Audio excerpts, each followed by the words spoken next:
Help begins. You could be on your way to a better lifestyle and experience the life of your dreams. Tune in to the Del Walmsley Radio Show, where the hype ends and the help begins. Weeknights at 7, right here on 97.1 FM Talk. Jules on Hampton in St. Louis Hills is paying some of the highest prices on gold, silver, diamonds, semi-precious colored stones, and fine watches on site. Jules on Hampton is a premier jeweler with an exquisite selection of diamonds, semi-precious stone jewelry, and vintage watches. Their expert design team can restyle your jewelry to today's contemporary style. They also do jewelry and watch repair. Need extra cash? Jules on Hampton is paying some of the highest prices on gold, silver, diamonds, semi-precious colored stones, and fine watches. Bring in your collectibles and clocks, sports memorabilia, and figurines too. Jules on Hampton, 4506 Hampton, just 3 blocks south of Chippewa. Call them at 314-752-5000. Jules on Hampton. 97.1 FM Talk is now streaming on the Odyssey app. It's your home for streaming The Mark Cox Show, Brian Kilmeade, The Annie Fry Show, and Mark Reardon on your phone. The Odyssey app for streaming 97.1 FM Talk. This hour of The Annie Fry Show is sponsored by The Loading Dock, Riverviews, outdoor dining, live music, and overnight accommodations. Visit GraftonLoadingDock.com. That is exactly what I needed to hear. Thank God someone here knows what they're talking about. That's us. That's right. Gotta love this American ride. All right, you need to take the time and get the full picture. Come on, turn the radio on. It's Saturday and I won't be long. Don't get me wrong, I love the ladies. I mean, they rev my engine, but they don't belong in the newsroom. It is Anchor Man, not Anchor Lady. What do you want from me? I'm not America's sweetheart.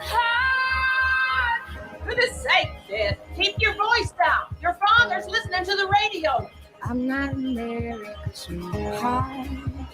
This is The Annie Fry Show. Let me just state for the record, I am not now, nor have I ever been America's sweetheart. Hey, Brad Young sitting in today for Annie Fry, and I haven't been in since like July, so my goal, just to let you know, my goal for the day is to be more like Giovanni Gallegos in terms of being in the bullpen and not Alex Reyes. That's a good goal. So, Ryan, good to see you. I haven't seen you since July. Yeah, it's been weird. So right after July is when we changed up the summer lineup, and I was hosting and Dana Lash was hosting, and then I guess Annie has been gone since then. So that's why you're here. Well, I would have thought maybe she would be having another child between July and now, or you'd be expecting again, but we haven't heard any announcements on that. I mean, we'll see on Monday. You know, October's not over. That's right. October is not over. And Brad Range, first time I've met you, a producer extraordinaire, I understand. Wait, that's a big compliment before we've even gotten into the show, so we'll see. Well, thanks for flying the ship. You're flying the plane today.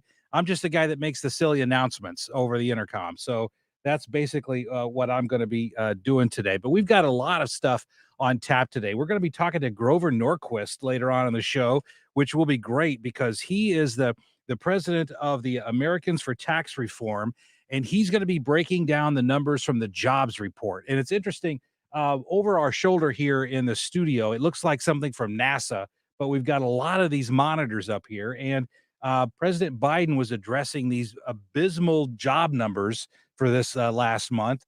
And I didn't hear everything that he said, but what I did hear him say is I don't know anything about creating jobs, but I do know a lot about ice cream and I like vanilla. And that's all that I heard him say, because then we had to get started with the show. So maybe there was more substance to it, Ryan, that I didn't hear, but maybe he was just talking about ice cream for 20 minutes. I don't know.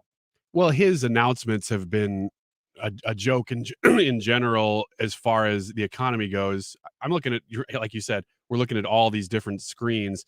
CNN's not avoiding it. MSNBC, I think, has hit it a little bit this morning. They're not talking about it right now. They're talking about that spending bill. But Biden's announcement that, you know what? Yes, we're losing jobs. Did you see this? Yes, we're losing jobs. And that's going to be the headline tomorrow. But look at the percentage of vaccines in those jobs. And people rightly pointed out, dude, it's because you fired everybody that didn't have it. Exactly. So it's just about the narrative, right? Exactly. Control the narrative. Well, all I know is that President Biden's polling numbers are falling faster than Brett Hull at the end of Happy Hour. So he did you write that one ahead of time? No, I didn't. I just thought of it. That's great. I just thought of it. So if you use that line, you got to give me credit. And he's a lawyer. He'll come after you. I will sue you for copyright infringement, and you get to recoup attorney's fees, which is the most important part of any litigation. Right. Is recouping attorney's fees. At least that's what my wife tells me. So so we're going to be talking about that today. We've got a lot of other interviews on tap, but one of the things I wanted to see from you guys and find out your experience, because I talk a lot with folks who are economists and money guys, and they always like to use big terms and terminology and concepts that kind of go over the heads of most people. So as I was looking at the inflation numbers, which is really something we haven't had to deal with since the Jimmy Carter years, which is, before you guys. But inflation is actually real. And when you talk about inflation being up 5.3% in August compared with a year ago, that doesn't really mean anything. But to the extent that you guys have noticed any price increases when you go and buy things, have you seen and experienced the actual increase of prices, whether you're at the gas pump or at the grocery store or buying cheeseburgers? Have you noticed any increase in prices? Yeah, well, at the gas pump, I mean, in Illinois today, I was driving past a couple and I was shocked because it's always higher in Illinois, but it was $3.43 at some of the places I was passing. Brad, you too? Yeah, I told you before we got started, I used to have a lawn mowing business, and so that's something that I tracked was gas prices. Well, sure, that went right to your bottom line. Yeah, so at the beginning of the spring or so, whenever I first started cutting grass, I noticed that it was over $1 a gallon more than what it was the previous year, and it cost me a lot more to mow grass. And before I got this job, I was on the verge of having to call my customers and be like, "Hey, I got to raise my prices because I need to have a profit margin. Otherwise, why am I doing this? It's not a hobby." So it gets passed on, and so that would have affected other people, and so on and so forth. Well, Ryan, I know you live in Illinois. Is there any truth to the rumor that 1 cent of every gallon of gas in Illinois goes to pay for Governor Pritzker's meal plan? Is there any truth to that? Yeah. There is. That's 100% true. I've just heard that as a rumor, but I've never heard any confirmation. No, that's confirmed. Yeah, we confirmed it with Illinois policy. Okay, Annie's rolling over right now, going, "Don't say these things."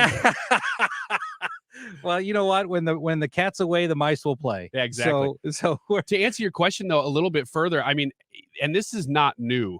This was something that I think you and I may have talked about at the beginning of the summer. That when you go to the grocery store now, there are certain things that I track prices of. And most things I kind of have a general awareness of how much they cost. But for some reason, I always notice when the little thin crust pizzas go up because I have to buy 2 or 3 of them to feed everybody now because I got 3 kids. Yeah, right. So I know that, I could go, I think it's because I always compared it to Little Caesars.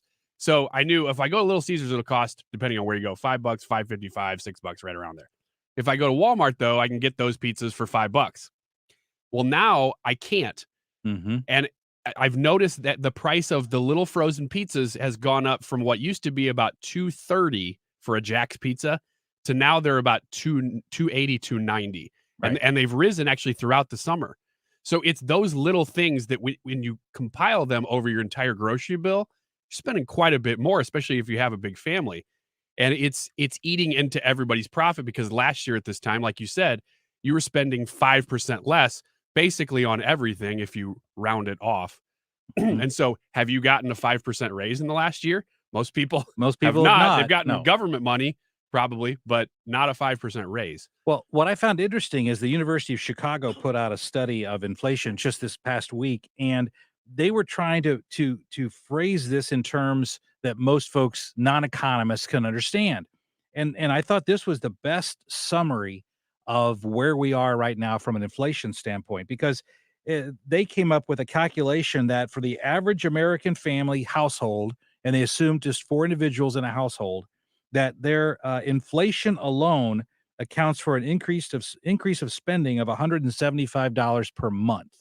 I saw the same thing this morning. Yeah, and I thought that was a way of quantifying it beyond just saying it's up 5.3%, or according to the Phillips curve, we're having this sort of an adjustment. I mean, those things don't mean anything to anyone. But if you say the average family is spending an extra $175 per month and not getting anything extra for it, I mean, that is essentially a tax on all of us, and it's a regressive tax, meaning it actually impacts lower income people more than higher income people. Because if you're Bezos, he's not going to miss that extra $175 a month. But if you're somebody who's living on food stamps, you're going to get hit with that same $175 per month. No, that's a great point. And so really it's a regressive tax that punishes people at the lower end of the income scale. And that's a direct result of many of the policies that we're seeing from the Biden administration, but yet you don't see anyone saying we see them saying tax the rich, but in essence, what they're doing is taxing the poor. And the left's solution to that is more government, more handouts. Well, yes, we know things are going up, but we'll just give you more money. Well, that's the reason for the inflation. That's a big part of the reason. Yes, it is. It's that we've printed so much money, and the more we print, the more people are staying home. And so you have the worker shortage that's causing all the goods to rise in price because you can't move the goods around the country as easily, or from other countries into this one. So it's so cyclical, and we'll yell about it all day, but the people who need to make the decisions need to understand that, or maybe they do and they continue to make them anyway. Right. That's what's disappointing. Well, I've been saying Halloween isn't a big holiday for me. I mean, I know a lot of people really get into Halloween, and to me, I pass out candy when the kids come by, but that's about the extent of it, other than, having folks come over and we'll fix some food and watch a movie or something. But I don't know, Ryan, do you guys like buy Halloween costumes, or do you? We do. We usually have our church group over because we live in a cul-de-sac, and we'll put a fire pit right in the middle of the cul-de-sac. And, anybody who wants to come by can, but yeah, we still do costumes and everything. We got kids that age. Well, the reason I said that is because I saw that because of the supply chain issues going on right now, Halloween costumes are in short supply. Pumpkins might be even hard to get because, again, shortages of truckers, not enough logistics to transport them across the country and so forth. So even Halloween could be impacted by many of the things that we're talking about right now. Interesting. This is a good year. We don't normally do this. This was a good year that we bought our costumes early then. Oh, I don't know why we did. Good Actually, job. I do know why we did. We saw they were on sale. That's big. Welcome, Ryan Wiggins is the sale sign. So we got our costumes done. I speaking of costumes, I got to tell you this. My nephew, he's now much older, but when he was a kid, he wanted to dress up like Batman. So I'm over at my brother-in-law's house, and we get out the Batman costume out of a package. And I'm looking at the package, and it says on the package, warning, because I always look at the warning labels, right? Because I'm a lawyer. So I'm looking at this, and it says, warning, costume does not enable user to fly. And two things immediately came to my mind as I'm reading this. And the first thing that came to my mind was, I know from experience as an attorney that disclaimers are only put on there because someone did it. So apparently someone put on this Batman costume and thought they could fly and jumped off a roof and sued, and then they had to stick that disclaimer on there. So that's the first thing I thought of. But the second thing I thought of was, whoever wrote this knows nothing about the comic books because Batman can't fly. Well, that's the kid's fault then. Batman cannot. Don't you know Batman can't fly? He can, like in Toy Story, he can fall with style. Okay. But Batman can't fly. Aren't they do they do that now just preemptively though? Just know, like, what's the dumbest thing somebody could do with this product? I know. And then slap that label on there. I mean, do companies really do that? They have to. Oh, sure. So it's not always in response to a lawsuit. Sometimes it's to head off a stupid lawsuit. Right. But at some point, you can't craft enough disclaimers to go on a package to envision every stupid way that someone could use a product. Like, do not eat this costume. Exactly. Do not eat it. I'm surprised that's not on there. It wouldn't be that. It would be not intended for human consumption. Consumption. Not intended for human consumption. That would be what the disclaimer would be, right? But yeah, they got to do everything. Like I represented a toy store. I'm not going to say their name, but I represented a toy store several years ago, and somebody got on a bicycle and rode around in the store on a bicycle, and then smashed into a customer, and of course, then they sued the toy store. Not the customer who was riding the bike, but they sued the toy store. I could see getting on a bike in a store to try it before you buy it. You sit on it, but you don't go riding up and down the aisles. Well, maybe you don't. Well, but then I'm also not gonna. If I crash though in a store, I'm not gonna sue the store. Like they didn't do anything wrong. But the guy riding the bike just took off. Boom, he was out of the store, and then they didn't know who he was, so they had to sue the store. But so when I go to the jury trial, I'm coming in and I get this. I blew it up like the size of those great big checks that they give away when someone wins the lottery, So I blew up this disclaimer that said, "Warning: do not ride bicycles in the store." And so that was they had that sign up. Oh yeah, they had that sign up. Oh, so you just said, "Here's the case right here." They already had the sign. I just had it blown up, so even people with Coke bottle glasses could read it. It's just huge. You could read it from space. I had it just enormous size. Can you say whether or not you won that? Oh one? yeah, we won that case. Yeah, we Okay. did. We did that one. And of course, when I was talking to the jury, I had to explain to them, and I do this when I do jury trials. I say, the plaintiff is going to testify and claim a lot of things, but what someone claims does not amount to evidence. So, for example, I can claim that I have hair, but there's no evidence to support it, and that that's always a way to make the jury laugh. But apparently, no one in here thought that was funny. So that's all right. Is this thing on? Brad, is my mic on? Yeah, it's on. I don't know. Is this thing on?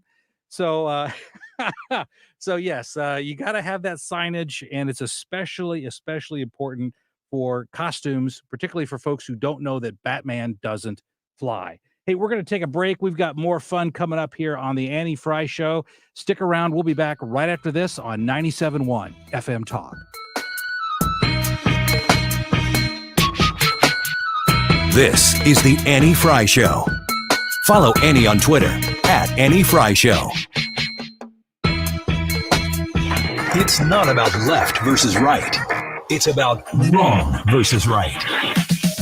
Where St. Louis comes to talk. Right here, right now. This is 97.1 FM Talk. Hi, this is Ken. And Lori Heisey of Heisey Advisory Group. We're dedicated to helping individuals and families work toward their financial goals. If you're retiring soon, join us Saturday at 9:30 a.m. for your Retirement Highway. Investment advisory services by individuals through AE Wealth Management, LLC. Boy, am I glad to be able to talk to you about Advanced Medical Weight Loss. This company that I went to after I had Molly and needed to lose the weight is a new company. So I want to make sure you know it's Advanced Medical Weight Loss. Boy, did they help me. I was able to lose over 20 pounds, just at about 25 pounds total that I was able to lose in weeks, folks, legitimately weeks. It's medically supervised. I followed the plan. It's an HCG diet program. They are located in Creve Coeur and in Glen Carbon, and they're waiting for your phone call. Tell them Annie Fry sent you. It's Advanced Medical Weight Loss. In Glen Carbon, call 618-352-5540, 618-352-5540. In Creve Coeur, call 314-254-9170. That's 314-254-9170. Advanced Medical Weight Loss helped me lose the weight. They can help you lose the weight as well. If you have any questions at all or want to know more, Facebook message the Annie Fry Show page, and I'd be glad to answer them. Give them a call, Advanced Medical Weight Loss. Angie's List is now Angie, and caring for your home just got easier. Whether you need help with routine maintenance or a dream remodel, Angie makes it easy to see reviews, compare quotes, and connect with top local pros who can get the job done right. Plus, you can see upfront pricing and instantly book hundreds of projects. No phone tag, just the work you need done at a time that works for you. Angie's got your to-do list covered from start to finish. Book your next home project today at Angie.com. That's ANGI.com.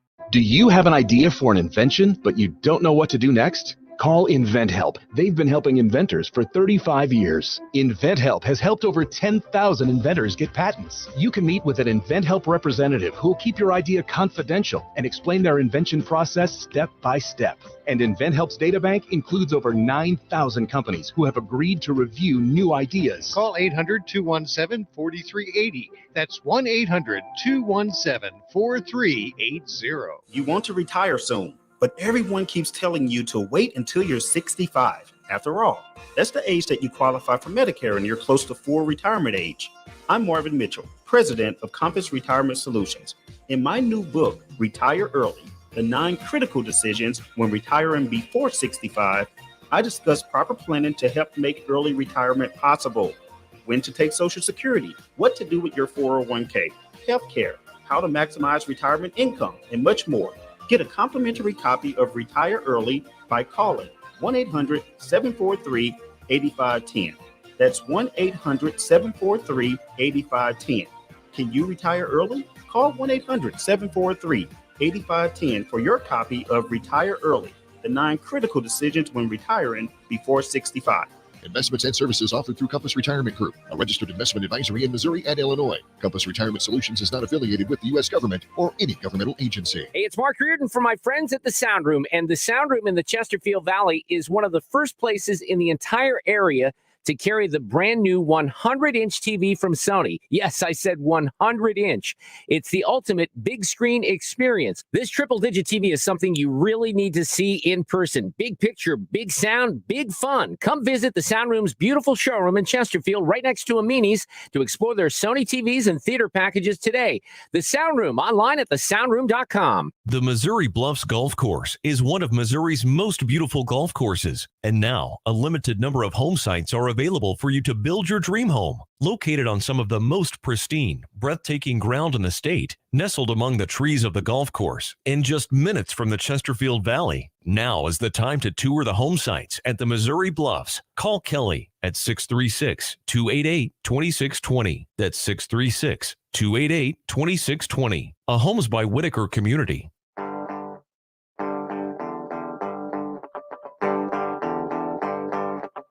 This is the Annie Fry Show. Find the podcast, on-demand audio, and more at 971talk.com/Annie. I don't want to be your I came up with a good line I mentioned a few minutes ago, Ryan, about Biden's polling numbers falling faster than Brett Hull at the end of happy hour. Hey! Yeah, so That's a good one. Yeah, we're going to have to keep that one in mind. But his numbers, I'm not even making that up. The Quinnipiac poll, which, let's just face it, it's fun to say Quinnipiac, isn't it? Is that how you pronounce that? I never knew. Yeah, it's Quinnipiac. Huh. Okay. And it's one of the highest rated polls. And yesterday it came out with some approval numbers, and it's not like it's some polls you just can't trust. Let's just be honest. And they're not necessarily accurate on both sides of the aisle. But the Quinnipiac is generally viewed as one of the most solid polls. And only 38% of Americans approve of Joe Biden's job as president. 53% disapprove, which I found fascinating, because when I was watching the national media last night, nobody was running with this poll that came out yesterday. And I thought, every time there was a bad poll that came out for President Trump, that was the lead. But now all of a sudden, it's about as well known now as someone who's on MSNBC. So, which, actually, I don't know if you know this, but the Federal Witness Protection Program now puts people on MSNBC to hide them out because no one's watching it. You're on fire. Oh, I know. I got a million of them.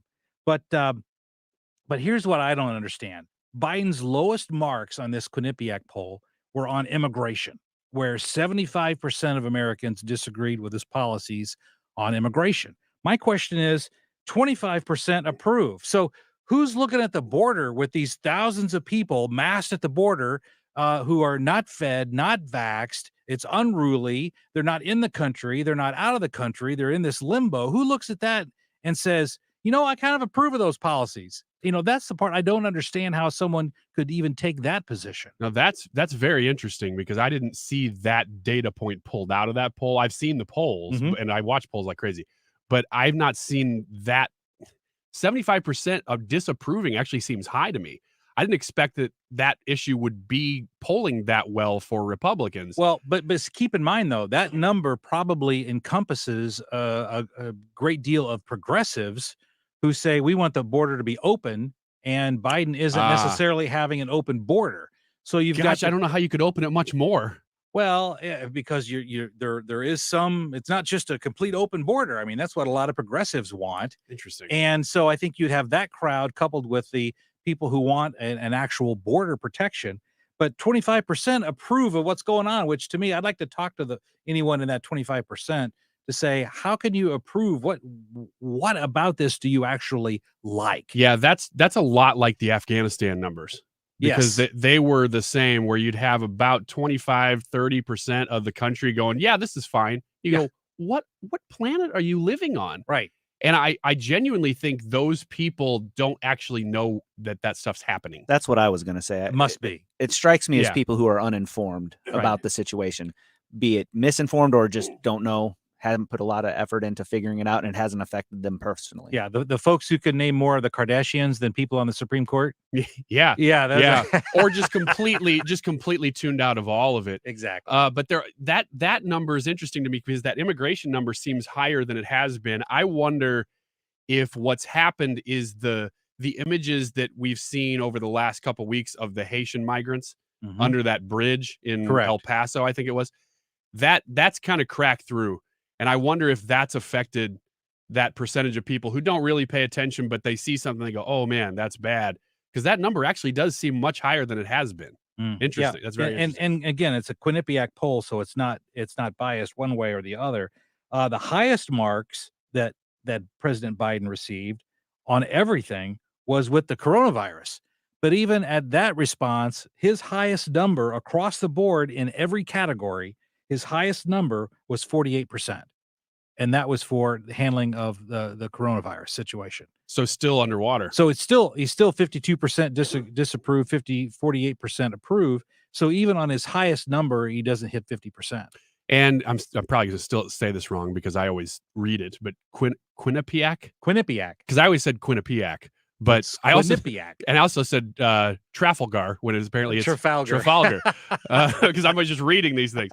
But Quinnipiac, yes, I don't think has had a very good track record for the last few years as far as at least presidential polling has gone. Well, but has anyone done a good job in polling? Trafalgar has, and Rasmussen's been okay. They lean right anyway, but Trafalgar's been pretty good, and they've got the same numbers though. That's why I brought it up. Because they've got him, Quinnipiac has him underwater by 13, I think was, and Trafalgar has him underwater by 16. So it's not going in the right direction. I haven't broke them out by issues like you are talking about, though. Right. But I find it fascinating that one of the justifications in the election last year for getting rid of President Trump was he's so divisive to our country and he doesn't have the approval of the nation. So if that was the argument in November, shouldn't that be the same argument today? And it certainly is. If you look at that, the gubernatorial race in Virginia right now, where the Democrat is running and is trying to distance himself from President Biden. I think it's Terry McAuliffe is running for governor, and he's trying to distance himself from President Biden because Biden's numbers are pulling him down. His association with Biden is pulling him down in Virginia. Do you guys think that maybe some of these polls are reflecting, I don't want to say buyer's remorse, but people who feel like they've been sold a bill of goods? I feel like in 2020, Joe Biden ran as the moderate candidate who would bring the country together as a uniter. I mean, Annie's played his inauguration speech talking about bringing people together, and he has very much not done that. And my thoughts are maybe we're seeing the results of him running a lot farther to the left and a lot more divisively than what the people who voted for him to try to restore normalcy, quote unquote, have expected. And now they are like, we're upset with this. We don't like this. This isn't what we voted for. This isn't what you promised us. That's a very good point, because that clearly was the focus of his campaign. That's clearly what people wanted. That's clearly not what people have received. There's always some of that, though, because usually the president's highest polling is the day they take office. Sure, honeymoon. But that wasn't true for Trump, though. No. He's one of the few presidents that he bucked that. He stayed at pretty much the same approval level the whole time he was in office. And that's just basically like, how many Republicans approve of him? Oh, 97%. So his numbers were the exact same. So that this polling doesn't necessarily surprise me. What surprises me about where Biden's at right now is that he's doing this at what, a 38% approval? Is that what? Yes. The overall, exactly, I'm looking 38. at the Real Clear Politics average of averages, and it's roughly the same. Maybe a little bit higher, but not much.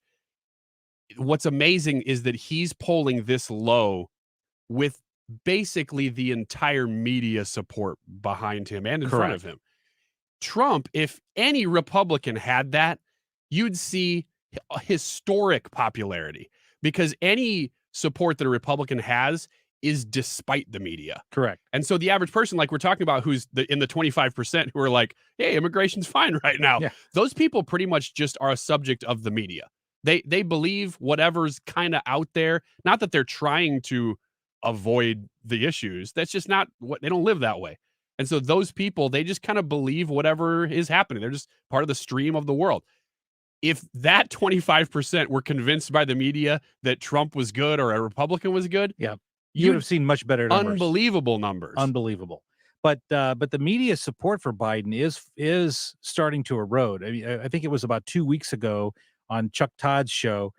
He did an entire segment on basically everything that Biden says is wrong. And he played clips back to back about how this won't be like Saigon. And then it was exactly like Saigon. And, we're going to get everyone vaccinated up to this level. And then it didn't happen. And so he did an entire segment of how clearly everything that Biden says was incorrect. And I thought, when you've lost as a Democrat, when you've lost Chuck Todd, you've lost the media.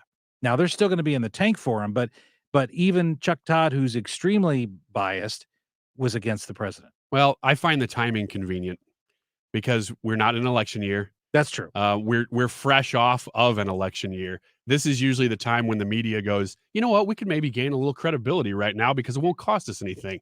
So they do some of this. And Afghanistan really kind of was the turning point for that. It really was. Because true. they were running coverage for him for everything, but they couldn't get away from that. Everybody knew that it was a debacle. And so they kind of started to ask real questions. So I think they're in a little bit of a, well, let's show that we're not all one-sided, to basically create receipts for next year in the midterms. Yes. So they can say, well, we did criticize him on this, but by then they won't be.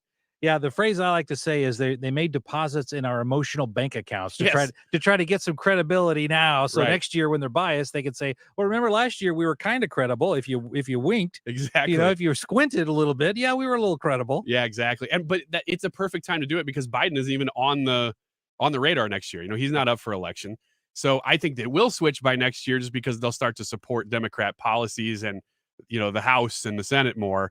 But this is a great time to criticize Biden because, who cares? It does. Yeah, it's true. It's a good point. It doesn't cost him anything. Hey, I think, Mr.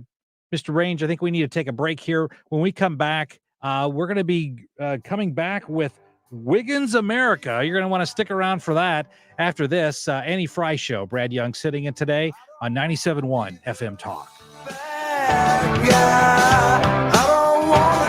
The Annie Fry Show is streaming online. Watch us live on YouTube and subscribe. Interact with Annie on Facebook. The Annie Fry Show. The Mark Reardon Show. Illinois Congressman Rodney Davis. There's no way that I believe they passed a $3.5 trillion spending bill and the 1.2 infrastructure bill together. You're not going to get any Republican votes for that. And more Democrats should be against it. Weekdays from 3 to 6. You're listening to the Annie Fry Show live from the Air Comfort Service Heating and Cooling Studio. Air Comfort Service is celebrating 52 years of residential and commercial service, maintenance, and installation of heating and cooling systems. Get in your comfort zone. Visit aircomfortservice.com. Tom and Shirley were shocked when they realized that their retirement income wouldn't come close to letting them do everything they wanted to do. They did have plenty of equity in their home, so they checked out a reverse mortgage. But the idea of taking on mounting debt and so much red tape, no thank you. That's when their financial advisor told them about TrueHold. When they compared TrueHold to a reverse mortgage, the advantages were clear. While both let you stay in your home, the huge difference was money. A reverse mortgage would pay them only a fraction of their home's total value, while TrueHold paid them 100% of their home value minus a small fee. Bottom line, TrueHold paid twice the cash as a reverse mortgage, and they could stay in their home renting as long as they wished. Call 1-855-300-9993 or visit TrueHold.com.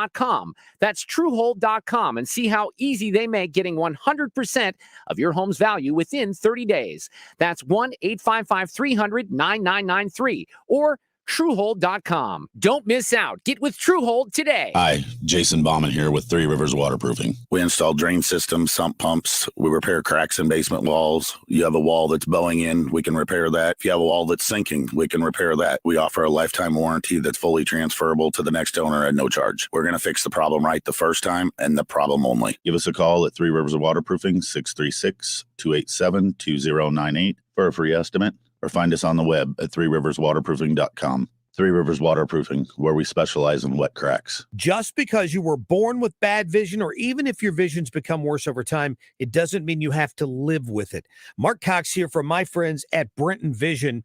Go online to brentonvision.com to find out more about what they do. They're one of the only places in the U.S., the only place in Missouri, in fact, that offers all 7 forms of modern vision correction. Whether you're tired of dealing with contact lenses, reading glasses all over the place, even bifocals, Brenton Vision has helped people just like you from all over the world enjoy life with crisp, clear vision. Like my wife, who went through the ocular exam, who went through the RLE procedure, and she can't believe the difference. It has changed her life. Ask her. If you know her, she'll tell you the same thing.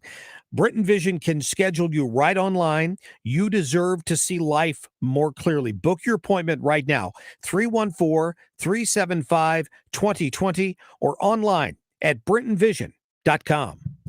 Hi, this is Andrea from Best Buy Flooring. Are you fed up with those old, worn-out, ugly floors? Let us show you our huge selection of carpet, vinyl, tile, laminate, and hardwood, all in stock. Can't find it here? We can special order your dream floor. Need it installed? Let our professional installers do it for you. We have the lowest prices in town. Open daily, 2 locations, Hazelwood, Missouri, and O'Fallon, Illinois. Online at bestbuyflooringstl.com. Best flooring, best selection, Best Buy Flooring. If it's bumper to bumper or smooth sailing, Sue Thomas has you covered with dependable traffic. Driven by Ambassador Midwest Floor Company, the best way to deal with in-home traffic. Experience more at Ambassador Midwest Floor. If everybody had a You're listening to The Annie Fry Show. Follow Annie on Twitter at Annie Fry Show. like California. Sometimes I wish we could have the mics on during the break sometimes, because we have a lot of cool discussions, but apparently one of the discussions we are having is there's some controversy about the music for Wiggins America. So what's going on with this? Brad can go ahead. Well, so when Ryan first put this music up in his intro, Annie wanted to know why it sounded Caribbean. And for those of you guys who are watching on the stream, you listen and comment, and we'll take a vote. And then whenever we get back, idea. we'll do this. Trisha and Annie have said that this music sounds Caribbean. Ryan and I, it's like, no, this is Western music. Like it's more like, spaghetti Western. Spaghetti Western. So anyway, do you want me to hit it? Well, I got to tell you up front, I'm a big Clint Eastwood fan, so I'm going to be listening for this. Okay, but go ahead. Wiggins.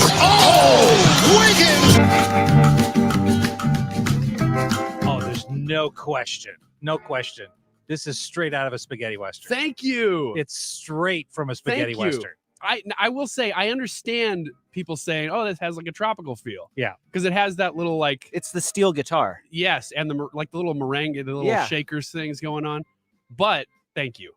Because it's spaghetti Western. It is. It's all of those Clint Eastwood spaghetti Westerns. And that was the kind of music that was in the background. No doubt about it. Did the music sound this stupid though? Because that's part of the reason I picked it, because it sounds so dumb.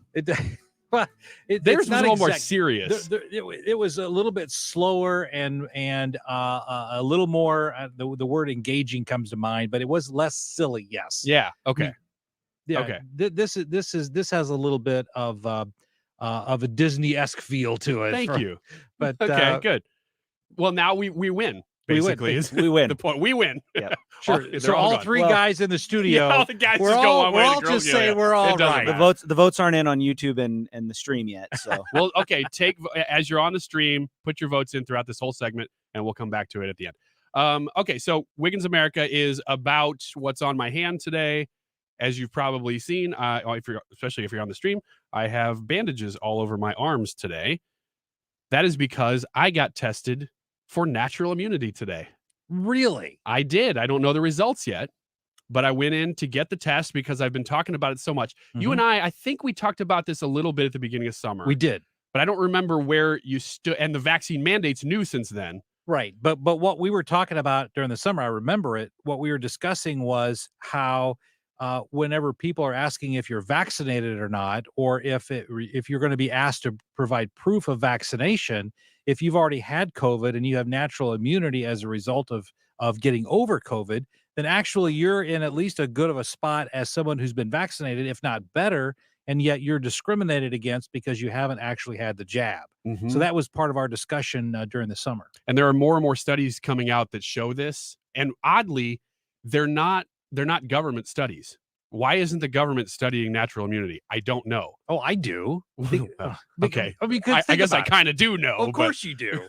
And it's no secret that would interfere with the narrative that all we're doing is focusing on the vaccine. And if you talk about natural immunity, then at that point, that would undercut your argument that everyone needs to be vaccinated. Well, that's fine. But until January 2021, till this year, we had a Republican in office. So I don't know why. I mean, I guess you could say, well, it's the deep state. That's what they do. They're undermining everything. But I felt like we should have been having studies on this from the get-go. And we haven't. There are studies happening. I'm holding one of them that's about a month old now. This one I've held on to in particular because it focused on the Delta variant, because what they were saying of the studies that existed is that, and there's a huge one out of, I think, the Cleveland Clinic that studied like 50,000 of their own healthcare employees, vaccine versus natural immunity, and they found there was no difference. None. Like zero difference over 50,000 people from this very reputable source. And that was with sort of original coronavirus, though. So Delta is supposed to be less severe, as we all know, more contagious, less severe. This guy, this Harvard epidemiologist, mostly looked at Delta and found that natural immunity is actually way more effective than the vaccine against it. 27 times more likely to get a symptomatic COVID infection than those with natural immunity. With the Delta variant versus the vaccine. So what we're seeing is that natural immunity not only holds up way longer, but it's more potent against the variants too. And I think I'm going to get way in over my head here, but it's something like the vaccine guards you against like one protein, whereas natural immunity guards against all the proteins from COVID. Well, if not all of them, at least more than more. Because like the mRNA vaccines just give you the spike protein for your body to make antibodies against. That's the idea of the mRNA. It goes into your DNA, tells your DNA or your cells to make this spike protein. Then your cells recognize the spike protein and then create antibodies for the immunity. And so that's the only part of the virus that you get. And that's exactly what I was going to say. So tell me, tell me, Ryan, how was this different than just drawing blood? Or was it just the same as drawing blood? Or it was. Yeah. You just went in and you give blood. And it's super cheap. I think it was like $15. They don't even use insurance. It's just like, well, $15. Probably some government program somewhere that was signed a year and a half ago probably is covering half of that. But I went in, and personal to me, every time I give blood, they always say, well, let me get it right here from your arm at your elbow, right? And I say, please don't. I'm telling you right now, I have the rolliest veins ever and stretchy skin and like whatever. You're not going to get it unless you're a super pro.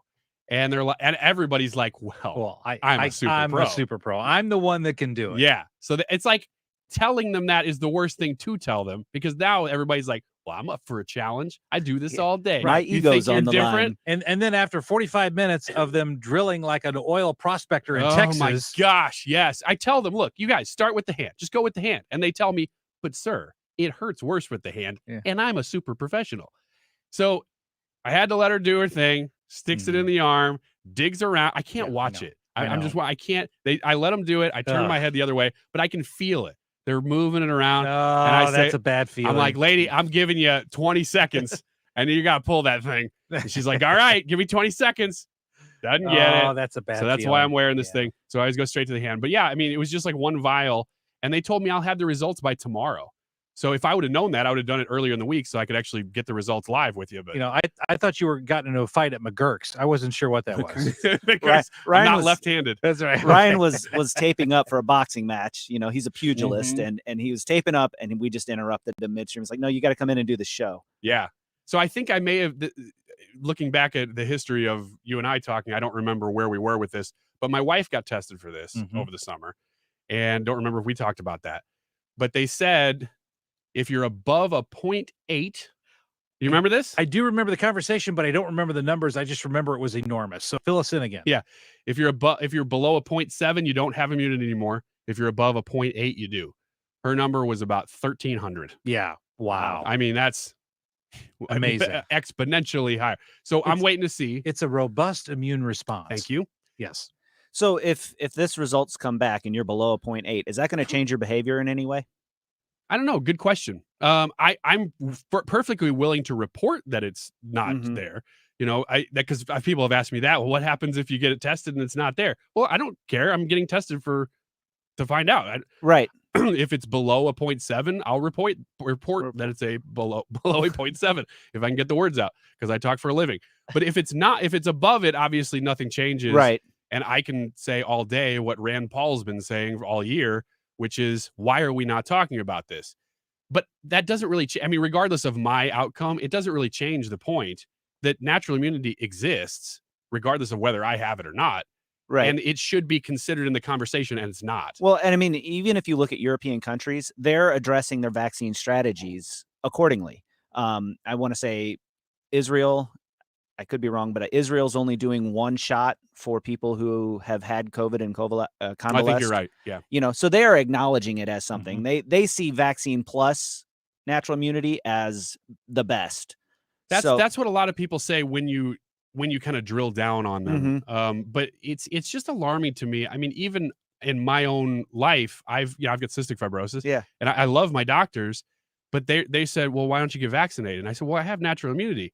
And I'm well informed enough to ask those questions. But until asking those questions, they didn't volunteer that information. Right. So, and that disappointed me a little bit because I think that's sort of the response across the board. Well, and I would say, like, if you're going to your doctors, you really need to talk to your doctors. You need to make sure that you have those conversations. You're your own best health advocate. And this is personal to me because I have heart conditions. I have my doctor's appointments aren't 5 minutes. Okay, here's your thing. Take this stuff in, you're gone. I'm asking, like, what do these medicines do? Where do you think on this? Your doctor knows your personal medical history. And so that's really the person you need to be steering these questions to. Don't just grab it from, Joey Bag of Donuts on the internet, because he doesn't know your personal history. Dr. Anthony Fauci doesn't know your personal medical situation. So my suggestion is always go talk to your doctor about it. Well, that's the reason why I've objected to, and probably the next hour, I'm going to try to get into this. I've voiced my position as pro-vaccine, anti-mandate. So I even got my booster shot a week ago, and yet the ability to mandate a vaccine. Number one, they're telling you we don't care what your natural immunity is. We don't care about what doctors you've consulted. We don't care about the decisions that you've reached with your primary healthcare provider. We don't care about any of that. We're going to force you into mandates. And that's tyranny. And I have an enormous problem with that.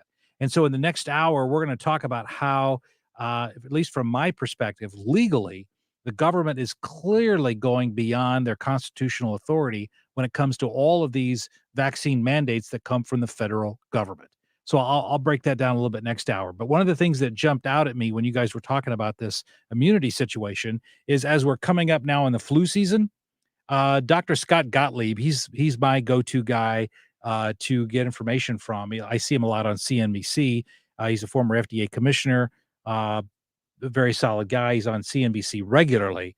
But he was pointing out something that I've now heard other infectious disease specialists make the same point. And that is, since last year, we were all on lockdown. We were all stuck in our homes. We were quarantined. We were going to meetings by Zoom, and we were wearing masks. Because of that, the flu rate last year was at an all-time low for influenza. And because very few of us were exposed to the influenza virus last year, we didn't have an opportunity to develop natural immunity to the influenza virus. So this year could actually be a very high year for the flu virus because none of us built up any natural immunity because we weren't exposed to it last year. Interesting. I've heard that point made a lot about why the flu basically disappeared. But that seems extreme to me, that just masking up, because we were all still going to the grocery store. We were all still going. I mean, we weren't as social. People were limiting their behaviors. They were. Particularly kids were home from school. And certainly they were. Well, not everybody. I mean, my kids were in school and a lot of kids were still in school. They were masked and things.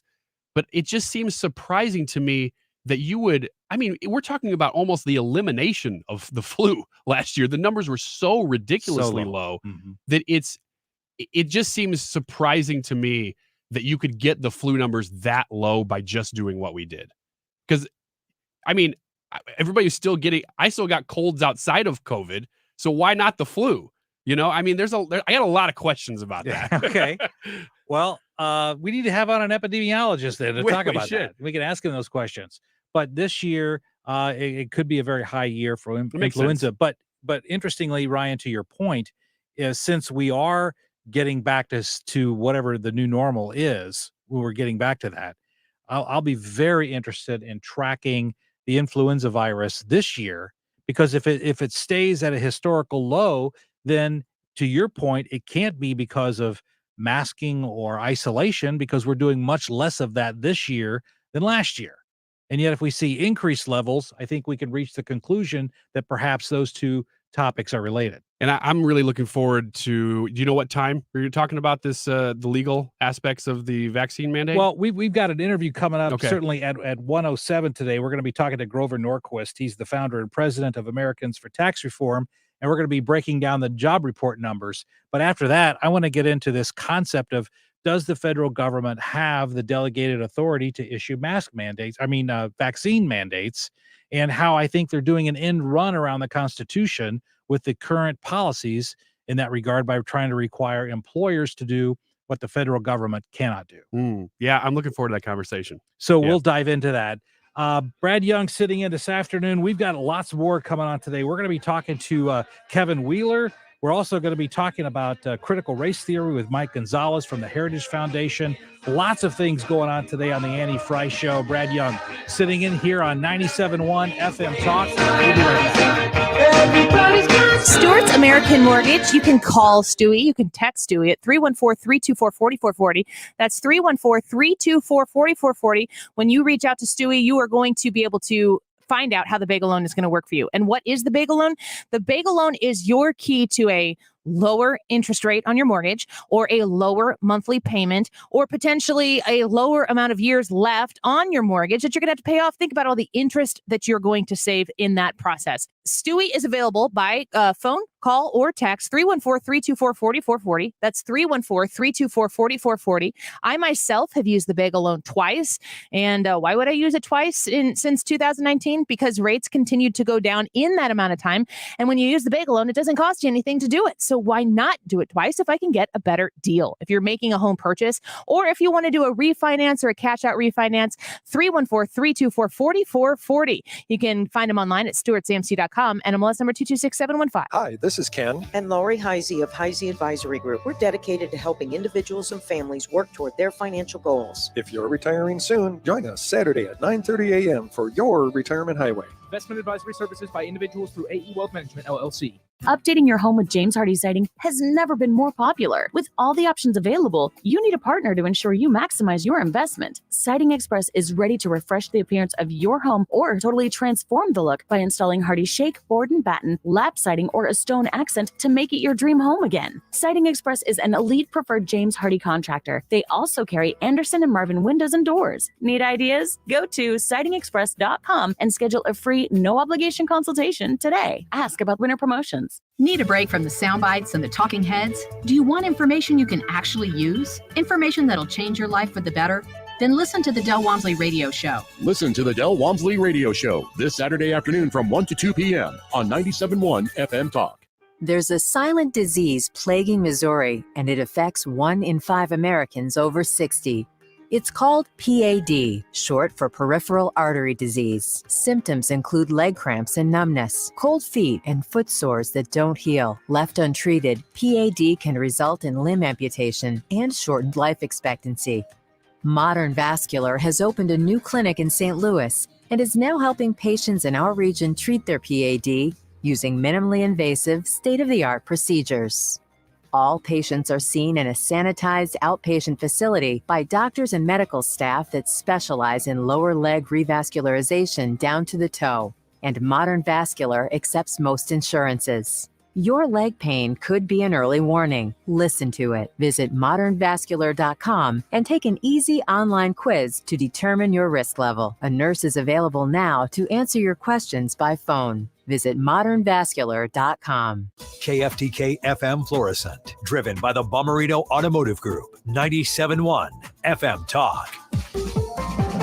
An Odyssey station. An optimistic tone from the president. On Lisa Brady, Fox News. He's offering encouragement after a disappointing jobs report, but not taking questions. Fox's Jessica Rosenthal has more live. Lisa, 194,000 jobs were added in September, far fewer than analysts had expected. But today, President Biden said it was still progress. For the first time since March of 2020, the American unemployment rate is below 5%. But that's partly due to people leaving the workforce. The labor force participation rate dropped slightly. The president noted the data was gathered in mid-September. When COVID cases were averaging more than 150,000 per day. While the private sector added 317,000 jobs, government employment fell by 123,000 jobs, mostly in the education sector, Lisa. Jessica, Republicans say it's evidence the president's economic agenda is not working. Nearly 140 countries just announcing a tentative deal for a global minimum corporate tax rate of 15%, something President Biden has pushed for, aimed at preventing big multinational companies from avoiding taxes by stashing profits offshore. A judge in Oregon refuses to block a COVID vaccine mandate for state troopers. 33 troopers sued over the mandate to be fully vaccinated by October 18th. The judge rules that Oregon Governor Kate Brown is acting within her authority to order vaccinations for state employees, including the troopers, healthcare workers, and public school staff. He writes the power of the state includes the authority to enact public health laws that may have the effect of curtailing individual rights. It's the second lawsuit to fail so far. Others are pending. Chris Foster, Fox News. A lawyer for former Trump aide Steve Bannon says he will not comply with a congressional probe of the Capitol riot. This after the former president said he'll assert executive privilege to block demands for testimony and documents. That could set the stage for a court fight with House Democrats over subpoenas. America is listening to Fox News. This is a metaphor for your business's journey. Sometimes it feels like the world is throwing everything it has at you. And to succeed, you need someone to guide you through. That's what Dell Technologies Advisors do. They have the tech advice to help you navigate whatever challenges you're up against and get you safely to where you want to be. For advice on solutions like XPS 13 laptops powered by Intel Evo platform, call an advisor today at 877-ASK-DELL. COVID is spiking again, and it's just not clear how to keep your family safe. Fever is the leading symptom of COVID, and the only way to reliably detect it is with an accurate thermometer. Be vigilant and be accurate with the Exergen Temporal Scanner, whose accuracy has been proven in more than 100 clinical studies. Don't rely on non-contact thermometers. They are proven to be inaccurate and will not reliably detect a fever that might mean COVID. Learn more at Exergen.com. Air Comfort Service Heating and Cooling Weather with Chief Meteorologist Dave Murray. Time for something completely different this afternoon. The sun is going to be shining, and in turn, it's warmer, a little breezy from the south. 82 for the high today. That's short of a record, well short. Tonight, partly cloudy skies, 65. Saturday, partly sunny, near a record, going with 89 degrees. That is the record. Sunday, partly to mostly sunny, 89, 90 Sunday afternoon. This is 97.1 FM Talk. Chief Meteorologist Dave Murray. government spending, Your burial services are going to be free. We'll pay for your food. We're going to expand food stamps. You didn't pay your student loans? Fine. That's okay. This is big government socialism, folks, on trial. The people who will be hurt by this the most are the people at the bottom of the economic ladder who will not have the jobs, not have the opportunities, not have the great schools. things you won't hear anywhere else. If you think it's hard to find supplies now, wait till Congress spends another couple $1 trillion. Hear them here. 97.1 FM Talk. I've talked to you about my friends at STS Armory in Pontoon Beach, Illinois, online at sts-armory.com, 618-931-4867. STS Armory, if you're looking for your people, and I'm talking about your people, you know what I mean. You want to be able to go into a shop and search for a firearm, shop for a firearm, maybe accessories for your firearms, maybe training, the best training in the area. You want to be able to walk in and know you're talking to Katie or you're talking to Jesse and that you're in good hands. STS Armory, that's the place. You have a place now in Illinois in Pontoon Beach that is incredibly easy to get to. It's right off the highway, literally 15 minutes from almost everywhere here in the listening area. Go to STS Armory and find out how they can help you with your needs. If they don't have it in store, they can likely get it for you quickly. I went in there with my dad. We made a purchase. They walked us through the whole process. We asked questions, never felt judged. And they're just there happy to help. STS-armory.com. Come on down to Edwards Carpet Stores. Hurry into Edwards Carpet's Columbus Day sale. Get awesome sale prices on carpet, luxury vinyl, tile, and plank in both engineer and solid wood. With 0% financing, all floors are affordable. See you soon.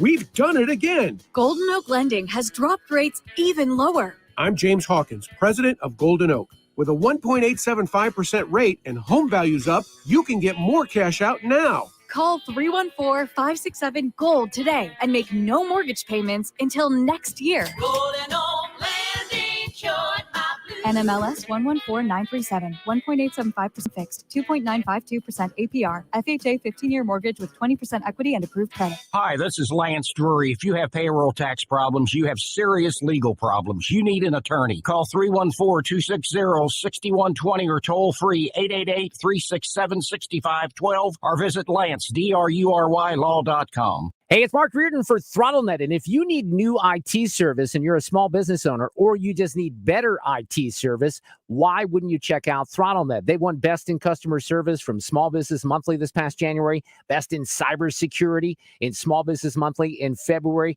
Ransomware has been huge, unfortunately, on the rise through the pandemic, and ThrottleNet has saved clients $2.6 million in ransom. They protect against ransomware by providing a tool set that provides cybersecurity training for employees, identifying and quarantining an infected machine from the network, and the equipment will recover in less than 24 hours. Take advantage of a great offer. The first 30 days with ThrottleNet are free. There's no onboarding fees. If you leave in the first 30 days, ThrottleNet will pay you $1,000 for your trouble. And after the first 30 days, no contracts, they're month to month. Check out ThrottleNet online. Use the 97.1 connection, throttlenet.com/971. Throttlenet.com/971. Get started today. Classic rock, Christian, EDM, hip hop, Odyssey exclusive music stations. Every taste has a station. Brought to you in part by Macy's, Geico, and Coke Zero Sugar on the Odyssey app and Odyssey.com. This hour of the Annie Fry Show is sponsored by The Loading Dock, Riverviews, outdoor dining, live music, and overnight accommodations. Visit GraftonLoadingDock.com. That is exactly what I needed to hear. Thank God someone here knows what they're talking about. That's us. That's right. Gotta love this American ride. All right, you need to take the time and get the full picture. Come on, turn the radio on. It's Saturday and I won't be long. Don't get me wrong, I love the ladies. I mean, they rev my engine, but they don't belong in the newsroom. It is Anchor Man, not Anchor Lady. What do you want from me? I'm not America's sweetheart. Goodness sake, kid. Keep your voice down. Your father's listening to the radio. I'm not America's sweetheart. This is the Annie Fry Show. Welcome back to the Annie Fry Show. Brad Young sitting in today for Annie, and she should be back on Monday. But as we talked about in the last hour, the U.S. economy created jobs at a much slower than expected pace in September, which really is a pessimistic sign about the state of the economy. So joining us to break down the numbers is Grover Norquist, founder and president of Americans for Tax Reform. Grover Norquist, thanks for joining us this afternoon on 97.1 FM Talk. Absolutely. Great to be with you today. Hey, now economists were expecting a jobs increase of about 500,000 new jobs for September, but what were the real numbers? About 194,000. And you also had about 160,000 people leave the workforce. Those are people who were looking, and when you talk to them now, they say, I'm not looking anymore. I've given up, or I don't want. So you did see the unemployment number go down, right? Oh, that's good. No, it's not. It means fewer people were looking.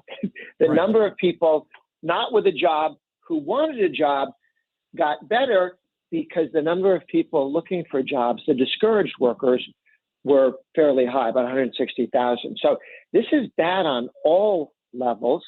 And at the same time, there are more job openings than people without jobs. So how does this happen? Yeah, and that's my question, because Grover, when I looked up these numbers today, there are, at least as of September, there were 10.1 million open jobs in America.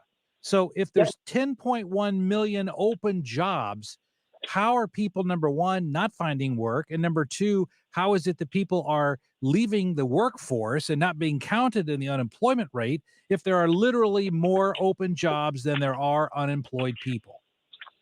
Because if you've decided you can get along on welfare, housing subsidies, food stamps, the thousands of dollars that Biden's sending out to people because they exist, not because they're working, not because they're looking for work. Just, you don't have to be looking for work, and you don't have to ever have been working. And you cobble that together, and you decide you can live on that.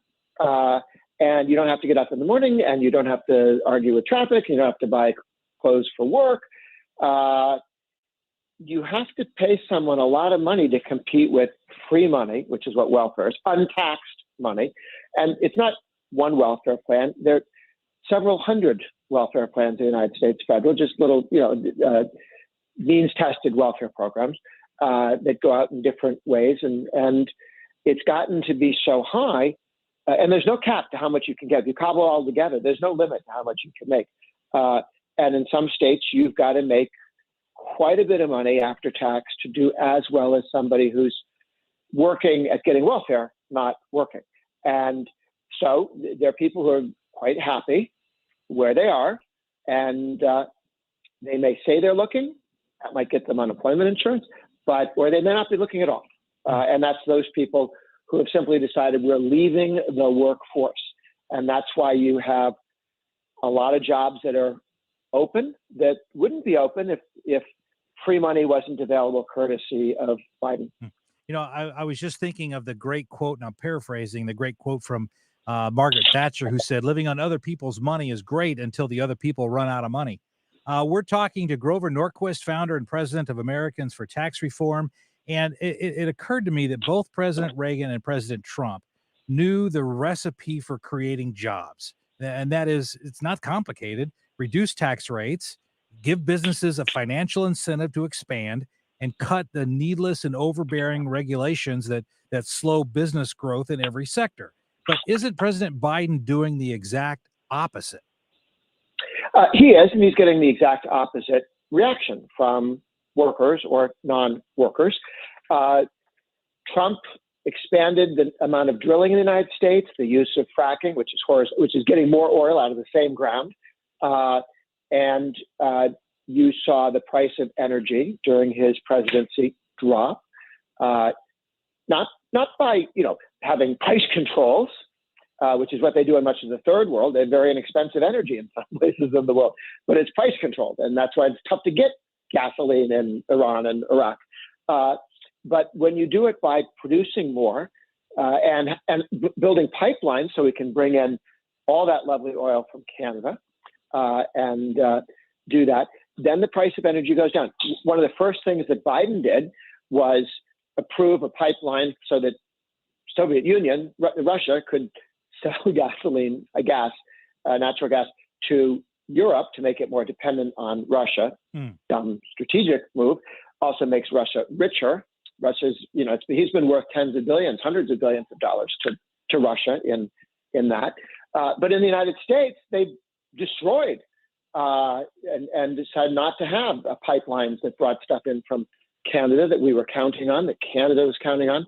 10,000 jobs building the thing were destroyed. But how many jobs will die now that the Midwest is going to have higher priced energy? Why put a factory in Wisconsin, Michigan, Illinois if you can't get energy to it?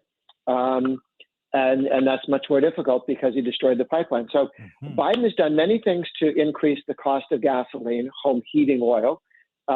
When he raises the corporate income tax, which is one of the taxes he wants to raise, and he says, oh, that's not you, that's them. Well, the first thing a company does when you raise the tax on them for corporate income tax is for those companies that are utilities, they take the entire cost of that corporate income tax and pass it on to their ratepayers, because that's what the law says. If the federal government dumps a cost on you, it gets passed directly on to consumers. So this Biden's really isn't corporate income tax. Right. So this really isn't a tax on corporations. It's really just a tax on you and I, because all of those taxes are eventually passed on to us. Steve Enton over at the Tax Foundation looked at all the various studies and said 70% of the corporate income tax goes directly into people at lower pay. Some of it goes into higher prices for consumers. There's a British study that says over time, 100% is paid. Actually, let's say 98%. 98% is paid by people with lower wages. Why? Well, you can't keep raising prices. Competition doesn't let you. Okay. At first you could raise prices, but then other people will figure out how to do it more and better. And it all comes out of wages then when you have taxes on companies. The reason why big government advocates love the corporate income tax is that it fools people into thinking somebody else is paying for what they're paying for.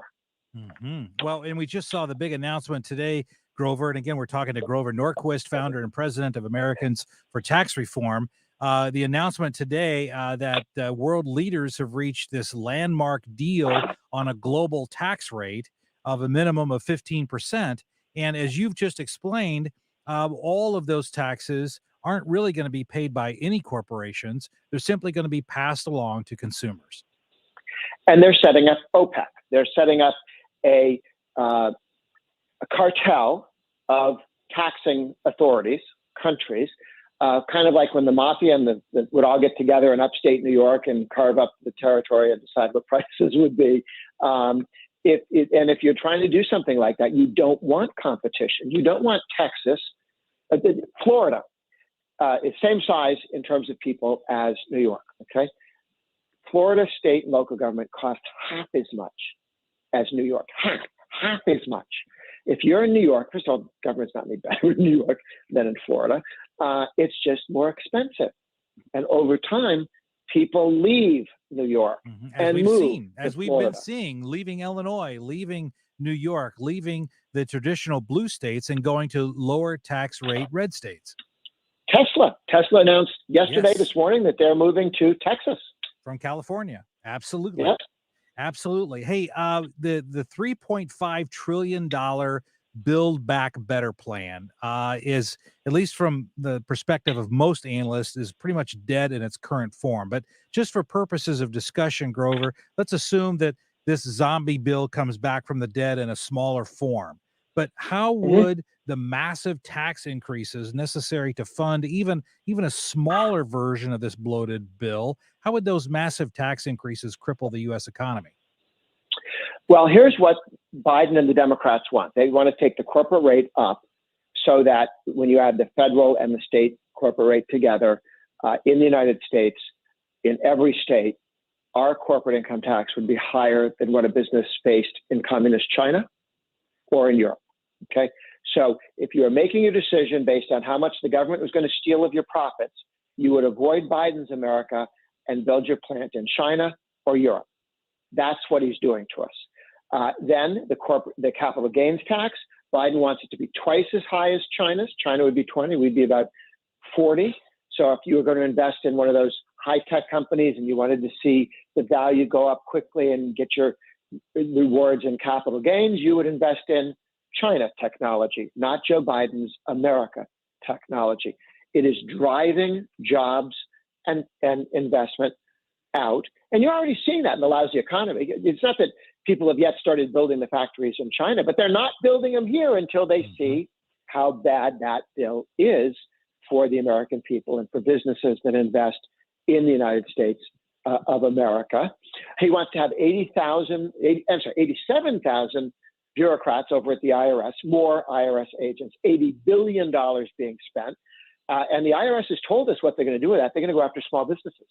Biden keeps talking about rich people and corporations. That's not what the IRS says they're going to do. They're going to go after small businesses because they think they deal in cash and maybe they're not paying everything that you want. And they're talking about getting hundreds of billions of dollars out of grocery stores, nail salons, food trucks, restaurants, barber shops. That's where they think the cash is. Well, sure. Your neighborhood stores. Right. And Grover, to emphasize your point, Janet Yellen testified just this week in favor of a regulation that would come from this Build Back America plan, or Build Back Better plan, that would require banks to report all transactions of cumulative nature of over $600. So any transaction of over $600 with your bank would be reported to the IRS. So in essence, everyone's financial data would be reported to the IRS under this plan. And the IRS has a very bad habit of leaking your data. They handed out a great deal of people's private data to ProPublica, which is a left-wing group, and nobody's been fired. We're looking for them, they say. The amount of stuff in the different places, you had to have, backed up a truck to move that stuff. The number of people involved in that effort to steal people's privacy and ship it out it's not one guy pushing a button. There was a lot of people doing that, and nobody's been fired. When the Tea Party started, for 3 years, the IRS, which has to give you a tax-free status if you're going to set up a political or a religious organization, they call them C3s and C4s, only one conservative group was allowed to create itself in 3 years, okay? They just decided we will crush the Tea Party, so you cannot have a Boston Tea Party incorporate and get a bank account and a Texas Tea Party get a bank account. That never happened. Now you could throw $20 in a hat and try and hire somebody, but that's why the Tea Party fizzled and fell apart. It was destroyed by the IRS with a special unit they put together there, where anything that sounded conservative went to that special unit for special looking at, not for liberals, literally for. They have a union at the IRS. 97% of their campaign contributions go to Democrats. 97%. That's who's going to be auditing you. Yes, weaponizing the IRS. Grover Norquist is the founder and president of Americans for Tax Reform. Grover, where can folks find out more information about Americans for Tax Reform? Our website is atr.org, and I tweet at @Grover Norquist. Fantastic. Hey, thanks for joining us this afternoon on 97.1 FM Talk. Thank you. Hey, and when we come back from this break, I'm going to break down what's going to be coming up at the Supreme Court this term. The Supreme Court term just started this week, and there are some blockbuster cases up here at the Supreme Court this term. I've phrased it: God, guns, and abortion are all on the docket this year for the U.S. Supreme Court, and we will break it down for you here on the Annie Fry Show. Brad Young sitting in this afternoon. He will be right back right after this. I'll take you home if you don't leave me at the front door. The Annie Fry Show is streaming online. Watch us live on YouTube and subscribe. Find the podcast, on-demand audio, and more at 971talk.com/Annie. 97.1 is your home for independent thought. That's why 97.1 is the #1 talk station in St. Louis. It's the place for ideas in a country facing challenges like never before. Son, how are you feeling? I'm fine, Pops. What's on your mind? I can't explain it. When your kid can't find the language, find the lyrics. Start a conversation at sounditouttogether.org. Brought to you by Ad Council and Pivotal Ventures. If you've been dragging your feet, waiting for the perfect opportunity to consolidate your credit card debt, start that overdue home remodel, refinance to a shorter term, or get rid of that dreaded PMI, then now is the time to give me, Michael Mohan at Community Mortgage, a call. Interest rates are still at historic lows and home values are at record levels. I am here in St. Louis, and when you call, you will speak to me. Whether you are purchasing your dream home or needing to refinance your current home, call a local lender. Call Michael Mohan at Community Mortgage. I hate expensive add-ons and fees, and I will give you straight answers while we customize a loan that perfectly fits your needs. So call me directly while rates are in the twos. 314-336-6050. 314-336-6050. Online at communitymortgagestl.com. Community Mortgage LLC 224-143 NMLS 250353. APRs in the twos. Is your home, business, or church looking tired, chalky, or in need of curb appeal? Go Rhino. Tired of painting year after year? Go Rhino. Our unique 3M ceramic technology is perfect for brick, stucco, aluminum, steel, color lock masonite, and more. It's backed by our 25-year transferable warranty to not chip, crack, or peel. Great if you're staying, and even better if you're selling. Our ceramic coating allows you to maintain all of your architectural features. The decision to do vinyl will leave your home looking like a plastic moldy box. With Rhino Shield, in 15 years, your home will still have that, wow, it looks like you just got it painted. We've done large condo complexes, parking garages, pole barns, and commercial strip malls. We coat sloped and flat roofs to extend their lives too. Evaluations are free. 877-25-RHINO or 877-25rhino.com. See what we did there? Genius. Tell them, ladies. Don't paint, don't vinyl, go Rhino Shield. Never paint your house again. Rhino Shield.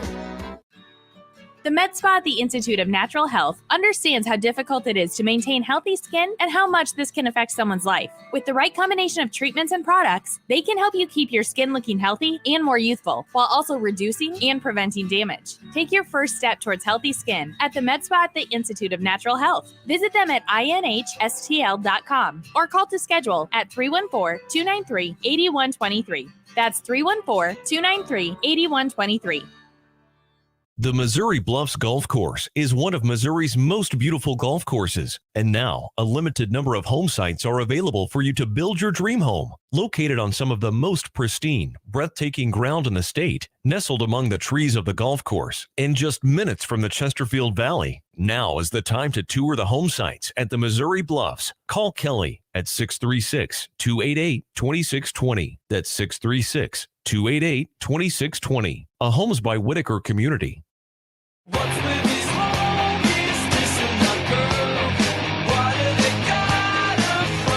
This is the Annie Fry Show. Follow Annie on Twitter at Annie Fry Show.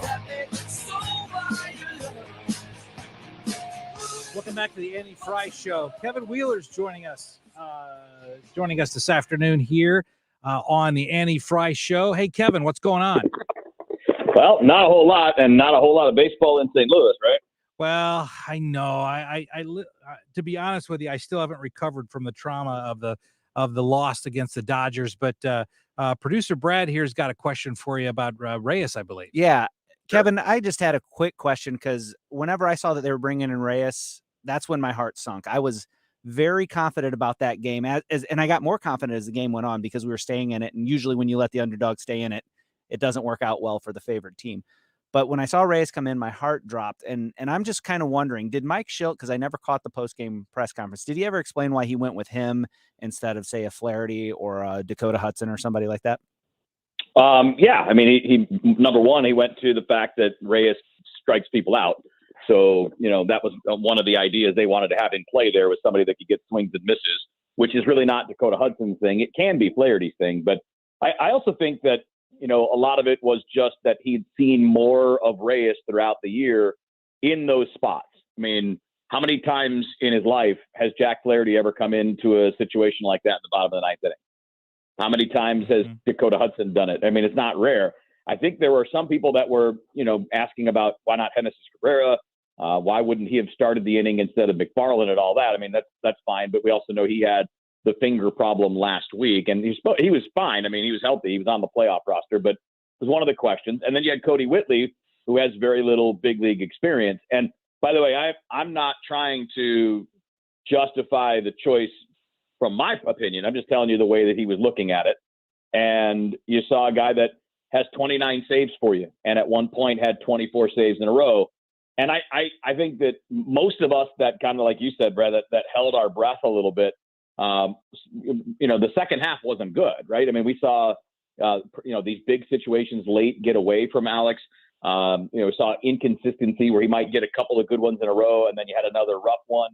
So, I was not thinking that's the guy to go to in that spot for sure, but that was the way he explained it. I mean, it is a guy that had 29 saves on the year. So that's essentially kind of where it was. And, look, if they had gone with Jack Flaherty and Flaherty had given up a home run, people would have been screaming about the Michael Wacha thing, against the Giants in the World Series, right? I mean, there really wasn't a great choice, but I think there were choices that were more reliable than a guy that's really been struggling. And I just think Reyes hit a wall. I mean, he's not pitched 6 months in a long time. I mean, his last normal season was 2015. So, it's understandable to me that he hit a wall with about 6 weeks left. And I don't think that's necessarily his fault or anything like that. Just, it probably made him, though, a shaky option for that particular situation on Wednesday night.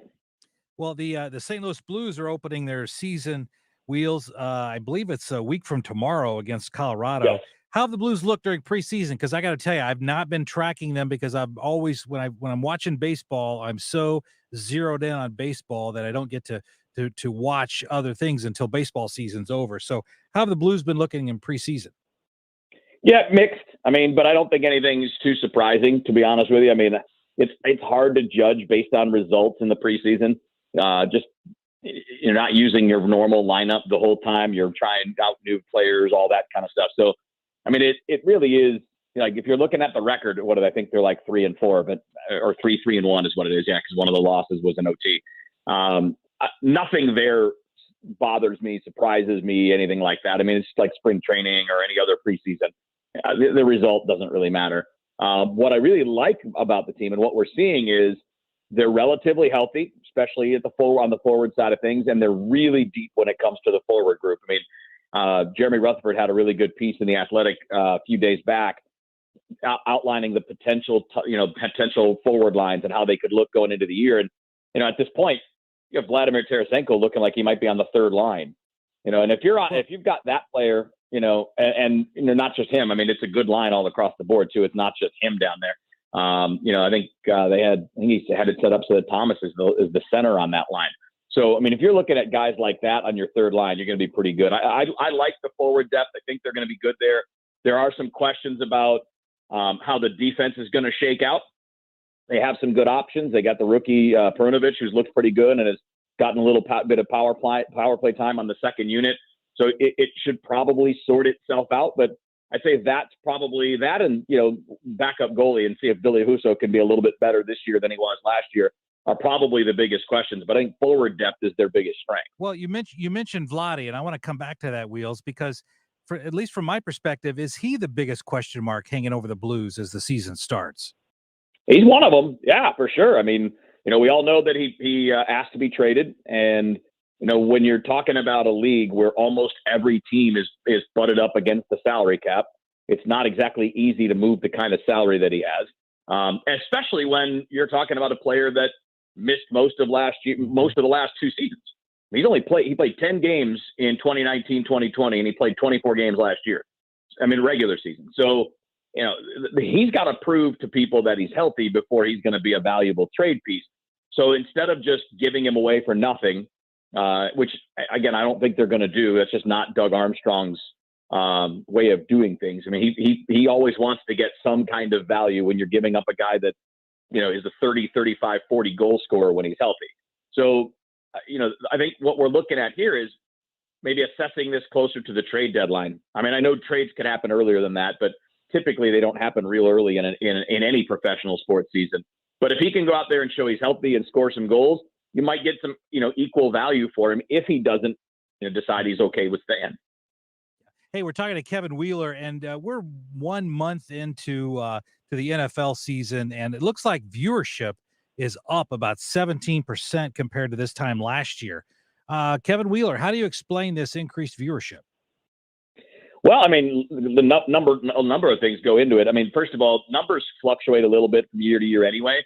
So this could just be a fluke. I mean, you might come back in 4 weeks and see that they're basically the same as they were last year. But the popularity of the NFL, and I know people have had their various complaints. I know everybody in St. Louis has a really valid complaint or valid beef with the NFL, right? I mean, we all have that. But, you know, everybody thinks that ratings are going to be hurt by whatever thing that comes along, whether it's the kneeling to the anthem or off the field things, or whatever. It's just not going to happen. It never has. I mean, the numbers have gone up and down more based on other things happening, right? Like ratings were down a lot for a lot of teams and a lot of sports last year, in part because of COVID. So the bounce back this year is probably because circumstances are just a little bit more normal. People's lives are a little bit more normal. You know, in election years recently, so in 2016 and 2020, NFL ratings went down in primetime a little bit, in part because a lot of that was going to the news networks. And, you know, once they got past the election, well, the ratings kind of went back to normal. So to me, this is just a sign that things are getting closer to normal. And we saw that in the baseball season, right? Where the early part of the year, we still had restrictions on crowds and ratings weren't great and all of that. But as you went deeper into the year, things became more normal. And obviously the NFL is benefiting from timing on this too. It's just, this is the first time things haven't been weird in 2 years for the National Football League.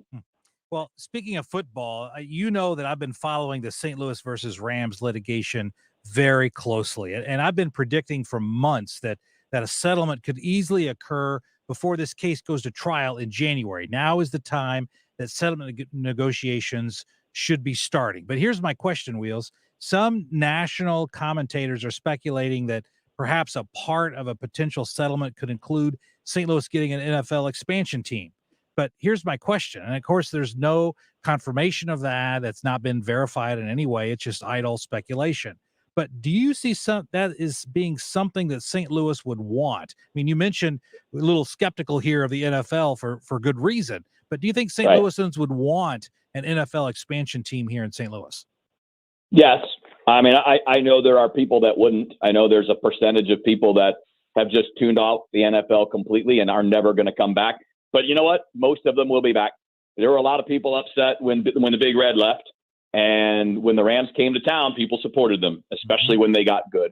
And eventually, you know, we have to keep in mind that 10, 15, 20 years down the road, memory of these things fades. A lot of those the fan base are younger. So they didn't see a lot of that stuff as adults with the way that the NFL ripped the Rams out of here and the way that Kroenke lied his way out of here. So I do think maybe in the first few years, you'd be like, oh yeah, people are still skeptical, but down the road, you'd have a full stadium. You'd have people on board as long as the team was competitive and interesting. That's just kind of how sports go. I mean, people will gravitate to the things that they like eventually. The problem with that idea, though, is number one,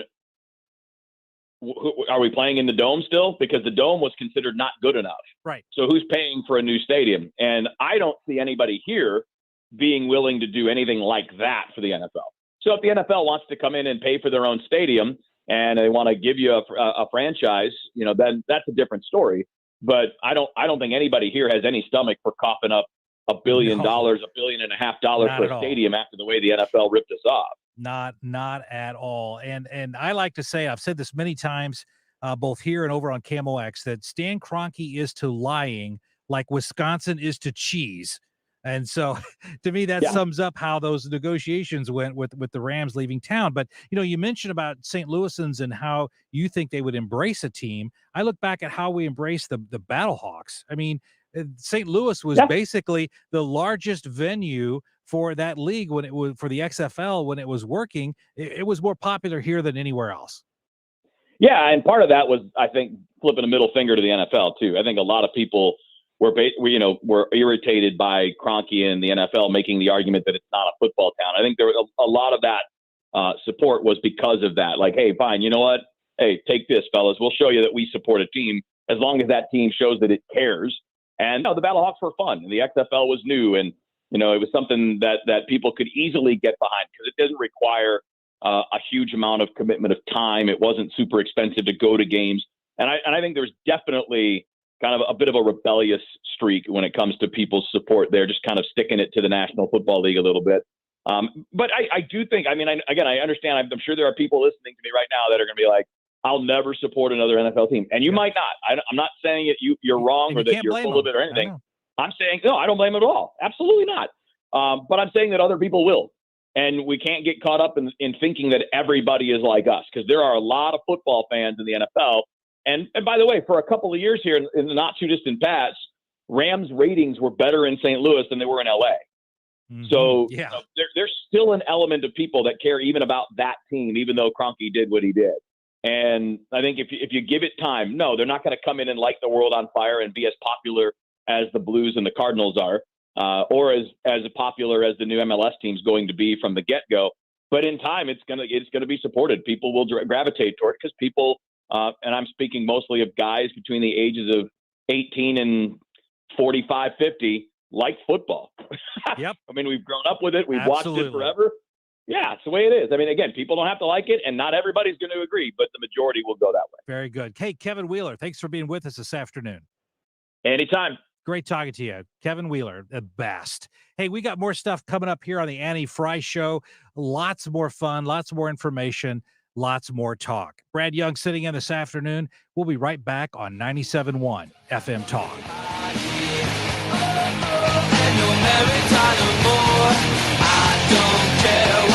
You're listening to the Annie Fry Show. The Mark Cox Morning Show. Fox News celebrated its 25th anniversary. It did? What? In about a year, I will celebrate my 30th year. So I am expecting the station to roll out some kind of massive all-day celebration. Weekday mornings 5 to 9. You're listening to the Annie Fry Show live from the Air Comfort Service Heating and Cooling Studio. Get in your comfort zone with Carrier Cool Cash rebates from $50 to $1,650 on qualifying new HVAC systems. And for a limited time, Air Comfort Service will double your Cool Cash rebate. For details, visit aircomfortservice.com. It's a tough, tight real estate market, and it's not getting any easier. Very fast-paced. You need a team of agents you can trust to navigate through the offers and leverage the best deal with the highest return. And that's the Gelman team. Mark and Neil Gelman of eXp Realty. They've been friends of mine for about a dozen years. I put them to work, though, 4 years ago to sell my home and find my wife and I our next home, and they succeeded. Now, that was a tight market then. Now it's even worse. Complex, multiple offers. You need agents you can trust to get you through those offers and leverage the best deal with the highest return. Maybe you're ready to sell your home, but you're worried about finding your next home. Well, the Gelmans have a program to buy your new home even before you list your current home. You know, in selling a home, luxury is not a price point. It's an experience. And Mark and Neil Gelman from eXp Realty know that. Everyone gets the same marketing that sells more homes over $400,000 in the St. Louis area. Check out the Gelman team today at thegelmanteam.com or just call 314-336-1991. The Gelman team of eXp Realty. Hey, fall is a great time to get some painting knocked off your to-do list, and CertaPro Painters is there to help. This is Mark Reardon. I've depended on CertaPro for years, and right now they're about to come over to restain my deck. They can do that for you or tackle any other interior or exterior painting job. The cooler fall weather makes it a great time to do outside jobs to prevent chipping, peeling, or fading, or refresh interior spaces like the living room or kitchen. CertaPro can do it all. Each CertaPro Painters business is independently owned and operated. Book your appointment today at CertaPro.com. That's Certa with a C. Proven and trusted experts in painting. CertaPro Painters. Before buttons, things were much harder, like starting an outboard motor. Come on. Or even treating sleep apnea. If you've tried CPAP but struggle to get a good night's sleep, relief can be as easy as a button with Inspire. Inspire is a sleep apnea treatment that works inside your body with just the click of a remote. No mask, no hose, just sleep. To learn more, visit InspireSleep.com. Inspire, sleep apnea innovation. Inspire is not for everyone. Talk to your doctor to see if it's right for you and review important safety information at InspireSleep.com. Tom and Shirley were shocked when they realized that their retirement income wouldn't come close to letting them do everything they wanted to do. They did have plenty of equity in their home, so they checked out a reverse mortgage. But the idea of taking on mounting debt and so much red tape, no thank you. That's when their financial advisor told them about TrueHold. When they compared TrueHold to a reverse mortgage, the advantages were clear. While both let you stay in your home, the huge difference was money. A reverse mortgage would pay them only a fraction of their home's total value, while TrueHold pay them 100% of their home value minus a small fee. Bottom line, Truehold paid twice the cash as a reverse mortgage, and they could stay in their home renting as long as they wished. Call 1-855-300-9993 or visit Truehold.com. That's Truehold.com, and see how easy they make getting 100% of your home's value within 30 days. That's 1-855-300-9993 or Truehold.com. Don't miss out. Get with Truehold today. Up to the minute traffic reports, so you don't have to keep looking at your phone. Dependable traffic on 97.1 FM Talk. Driven by Ambassador Midwest Floor Company, the best way to deal with in-home traffic. Experience more at Ambassador Midwest Floor.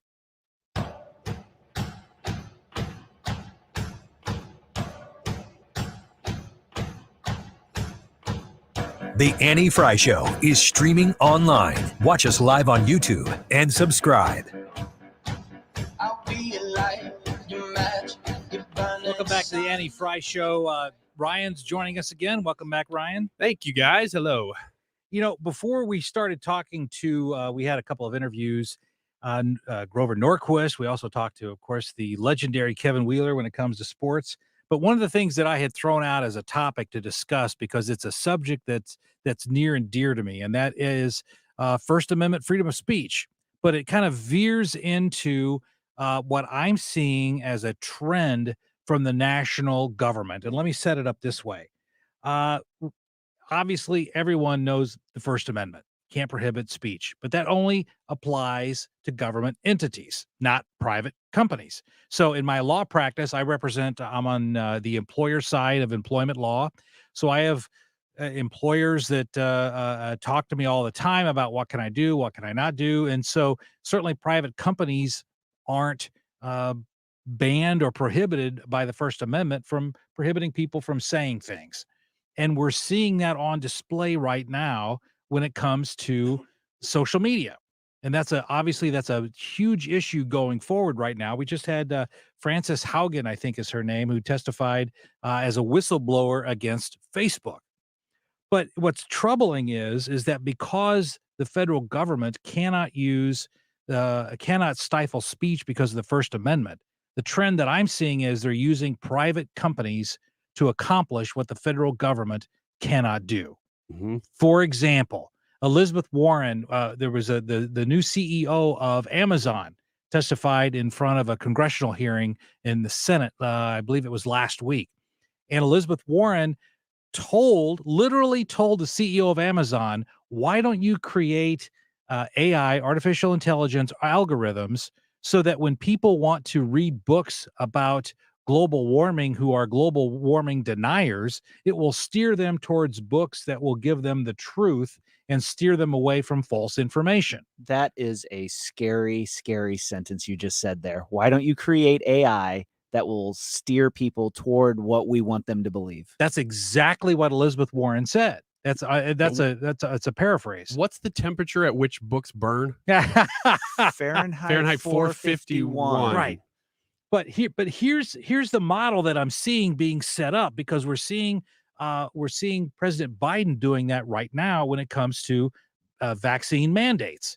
The federal government does not have the delegated authority under the Constitution to require a vaccine mandate. So in order to do an end run around the Constitution, what you're seeing is that now Biden announced last week that he was going to issue an executive order through OSHA to require all companies with 100 or more employees to require a vaccination. Again, federal government can't do that, but he's doing an end around to achieve the same goal by using private companies. I guess my question is, can the federal government force companies to do that? Well, that's going to be litigated quite heavily. I figured. Okay. And that's why OSHA hasn't issued that. I will tell you that under the OSHA enabling statute, it is extremely generic. And in fact, I just did some research on this last week. In the 9 times since 1972 that OSHA has instituted brand new regulations through this enabling statute, they've been stricken 7 out of 9 times. I think that was the stat that I read. So my point is that we already have a model for how the Supreme Court will analyze that with the eviction moratorium. The eviction moratorium that Biden issued over the summer did not have congressional authority. He used a generic regulation under the CDC to try to keep landlords from evicting tenants who don't pay their rent, and it was instantly challenged in court, and the Supreme Court struck it down. I see the same thing happening here when it comes to the vaccine mandate, because the courts are reluctant to allow the federal government to use generic regulations to do what should be done via law and legislation, not executive orders. You're speaking to a big issue that has needed to be addressed for a long time for reasons like we're in now. Yes. Like these are the reasons that people kept saying, look, this is becoming a problem. Now it's an actual problem that you have all these, they call them the alphabet soup agencies that they're not elected. They're always appointed. And so they never have any accountability to anybody. None. And yet they're allowed to basically make up laws. Correct. Willy-nilly, they can do whatever they want. And the concern is twofold. One, they're starting to get outside the areas in which they're supposed to even handle. But two, they're not supposed to be able to make laws even within those areas that they handle, because they have no accountability to anybody. So isn't there a big Supreme Court case coming up about this? I don't mean to put you on the spot, but I think there is a Supreme Court case dealing with this. It's very nuanced, so I don't expect you to just wait a minute. You're pulling out a piece of paper. No, I seriously was like, I don't mean to put you on the spot, but now I think you have it, don't you? No, there's a lot of cases at the Supreme Court this term, and I'm just not aware of one that's dealing with that particular issue. But this issue with regard to the vaccine mandate, it will be litigated, and just like we saw with the eviction moratorium, it will be appealed to the Supreme Court very quickly, and they will deal with it quickly. But here's the metaphor that I want to set up, because we've all seen this in movies, especially since we're all guys here in the room today, right? We've all seen mafia movies where the FBI tries to get some information on some member of the mob, and they can't, so they use a lower level mafia guy to go in and get information for him as an informant. All right. Now, the problem with that, and although that makes great for movies, the problem that you have in real life with that issue is that if the government is directing the activities of an informant, then they're acting under what's called color of law, which means that even though this is a private person, they can't violate the Constitution in what they're doing. So they can't go do an illegal search and seizure without a warrant. They can't go and steal information and turn it over to the government, because they're acting under color of law, which is the phrase that's used to say, even though this is a private person, they're acting at the direction of the federal government. Therefore, the same restrictions on the federal government apply. Well, I've used that model, and I'm looking at Elizabeth Warren trying to use Amazon and directing Amazon to steer people away from information that they want to obtain by buying books on Amazon. But isn't that the same? I mean, if Amazon is now acting under color of law at the direction of Elizabeth Warren, why shouldn't Amazon then be bound by the same restrictions that the federal government is bound by? If Biden is going to use private companies to do what he can't do, why aren't they acting under color of law, and why shouldn't they be bound by the same restrictions? Seems like it could apply to a lot of things. Yes. I mean, it could apply to the vaccines. It could apply to masks. Could that apply at state levels too? Well, you see, the state is a different animal here. Because of the 10th Amendment, all power that's not specifically delegated under the Constitution, is reserved for the states. And so if you look at going all the way back to 1904 in the Supreme Court case of Jacobson versus Massachusetts, the Supreme Court upheld the right of a state to issue a vaccine mandate. In 1904, it was against smallpox, but the concept is the same, because the power to issue a vaccine isn't obviously delineated in the Constitution, but it falls under that reserve authority that's reserved for the states under the 10th Amendment. So Supreme Court upheld that, but the federal government only has the power that it is delegated by the Constitution.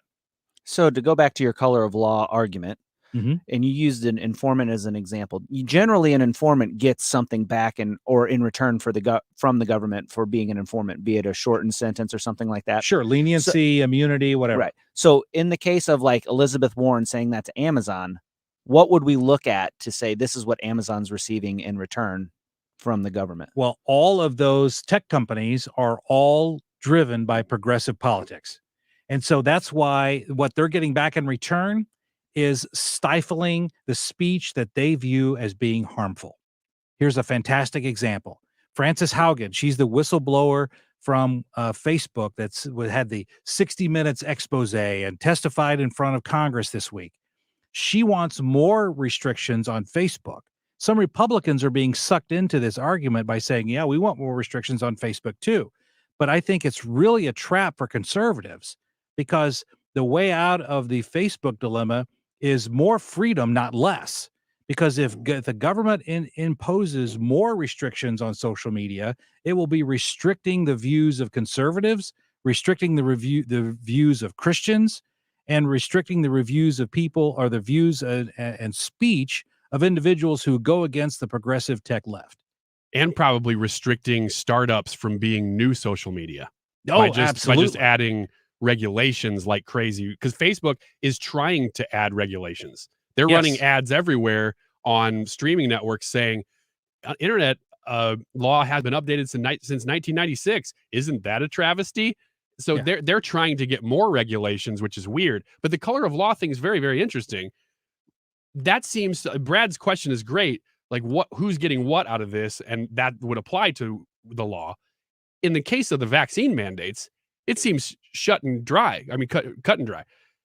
They're getting tons and tons of government money. Yes, to distribute those vaccines. So that seems like an argument that would be a no-brainer. Yeah, you want to talk about who's making money off the pandemic, and this isn't a conspiracy theory. Pfizer, Johnson & Johnson. Oh, yeah. Moderna. They're selling, buying off those politicians like crazy. And they're making lots and lots and lots of money on the vaccine, which is fine. And I'm glad they're doing it. Like I said before, I'm very pro-vaccine. I'm just anti-mandate. I've gotten my third shot now with my booster shot last week. So I'm not saying anything against the vaccine, but clearly that's what they're getting in return, is they're selling lots of product. Not that there's anything wrong with that, but they are, in essence, if you follow the theory that I'm laying out here, they are acting under color of law. Is somebody going to make that case? Do you see that popping up from, for instance, the 27 attorney generals of states that are fighting back against this? Yeah, including Eric Schmidt. Yeah. I've interviewed Eric Schmidt several times, and next time I talk to him, I'm going to bring up this theory to see if it's something that he thinks has merit, because I think it does. Because what we have here is, certainly from the viewpoint of the progressive left today, the federal government should have no boundaries. In fact, Janet Yellen just testified this week in front of the Congress that the debt limit restrictions should be completely removed. The government shouldn't have to come back every year to expand the debt limit. They should just allow it to go into infinity and beyond. All right. Well, she's wanting to do away with checks and balances because the progressives want expansive government. And the idea of the Constitution is freedom means to be free from government restriction. It doesn't mean we fire the money cannon. And that's not what the left understands today. Well, if color of law ends up being a thing that starts to permeate the national conversation, you heard it here first. It's going to be called the Young Doctrine. Okay. Brad Young sitting in today for Annie Fry. Hey, don't go away. More fun right after this on 97.1 FM Talk. Tune into the Del Walmsley Radio Show. Del, self-made millionaire and founder of Lifestyles Unlimited, will show you how to live the life of your dreams and pay for it with passive income. Listen to the Del Walmsley Radio Show this Saturday afternoon from 1 to 2 p.m. on 97.1 FM Talk. Home warranty. I know, right? Buying coverage for appliances, your heater and AC, etc. from a company that hopes you never ever have a claim or call. Let me introduce you to a real home warranty company, the kind that actually wants to help you. Upkeep Home Warranty and Maintenance. Upkeep visit your home 4 times a year to maintain your appliances and equipment. You will never get a lack of maintenance denial because Upkeep does the maintenance. Also nice, Upkeep assigns you one point person to help you. You won't be passed around like an office hot potato, and you won't get subcontractors. Upkeep does all their work, so there's no blame game. Just experts helping you. Visit upkeepstl.com today and type in 97.1 for $100 off. Don't be denied. Instead, be relieved. Upkeep Home Warranty and Maintenance, 636-387-7331. Keep up your home with Upkeep. Keep up your home with Upkeep. Keep up your home with Upkeep, and you'll have a happy home. Hey, it's Mark Reardon from my friends at the Sound Room, and the Sound Room in the Chesterfield Valley is one of the first places in the entire area to carry the brand new 100-inch TV from Sony. Yes, I said 100-inch. It's the ultimate big screen experience. This triple-digit TV is something you really need to see in person. Big picture, big sound, big fun. Come visit the Sound Room's beautiful showroom in Chesterfield right next to Amini's to explore their Sony TVs and theater packages today. The Sound Room, online at thesoundroom.com. Ah, the sweet sound of a quiet garage door. Never heard it? Schedule your garage door tune-up with Overhead Door Company of St. Louis. It's only $89.95 for the 26-point safety inspection and tune-up. That's one price for up to 3 garage doors and openers. Add nylon rollers for a smooth, more quiet operation. The Overhead Door brand is trusted by homeowners for over 100 years. Schedule your garage door tune-up online at overheaddoorsstlouis.com or call 314-781-5200. Ricky's Compass is a 501c3 nonprofit focused on shattering the stigma that surrounds mental health, and they want to give you a platform to share your mental health journey. Visit rickyscompass.org today and shatter the stigma that surrounds mental illness. If you've listened to 97.1 FM Talk, you have heard of Doug Voss of Voss Financial Safe Money Radio, as he has been a staple on the station as the financial expert for many years. You can hear him on Safe Money Radio several times a weekend on 97.1 FM Talk, and in case you miss any of those shows, on his podcasts on Odyssey.com and search Safe Money 97.1. So call Doug at 844-676-SAFE. That is 844-676-7233. Doug Voss is a registered representative. Securities offered through D.H. Hill Securities, LLLP. Member FINRA and SIPC. KFTK FM Florissant, driven by the Bomarito Automotive Group, 97.1 FM Talk.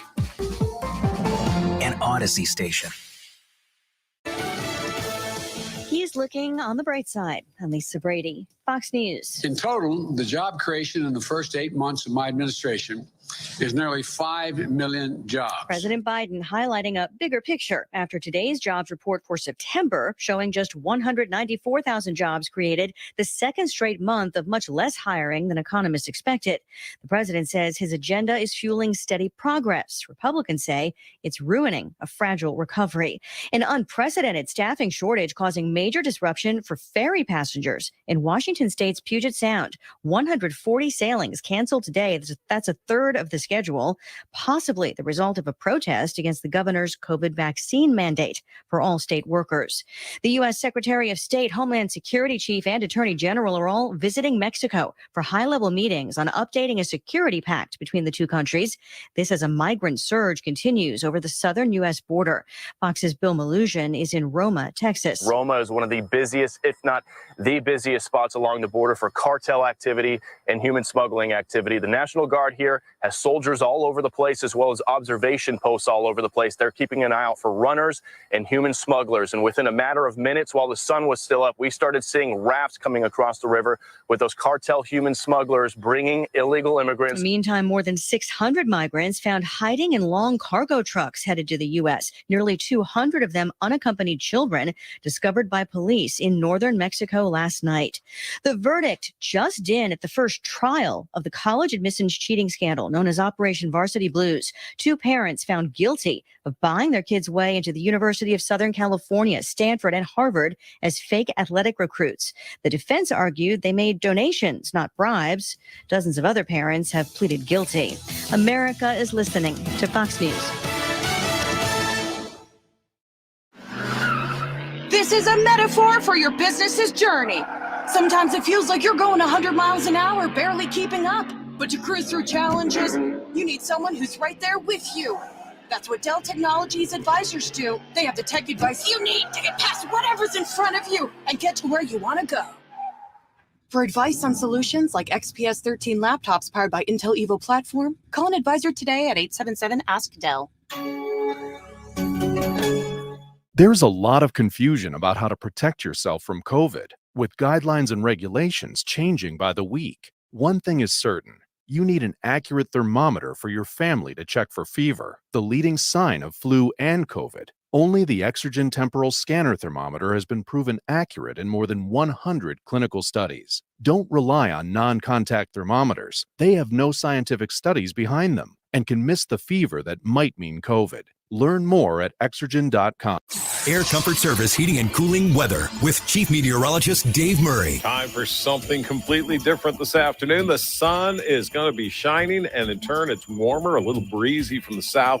82 for the high today. That's short of a record, well short. Tonight, partly cloudy skies, 65. Saturday, partly sunny, near a record, going with 89 degrees. That is the record. Sunday, partly to mostly sunny, 89, 90 Sunday afternoon. This is 97.1 FM Talk. Chief Meteorologist Dave Murray. Right here, right now. It's our grandchildren and great-grandchildren who are going to continue to suffer. Here's 97.1 Insider Grant Stinchfield from Newsmax. Well, it's absolutely devastating if it goes through. I mean, the amount of spending, but what it does to the country as well. I mean, when you think about every socialist policy they've got embedded in this thing, there's no compassion whatsoever for the American people and our future. It's all about right now. It's all about buying votes. It's happening right here, right now. 97.1 FM Talk. Worried about what you're breathing in? With each breath, allergens, germs, and viruses get trapped in your nose. Now there's a simple, easy, and effective way to clean your nose and protect your health. It's called Navage. Navage. Available at Navage.com.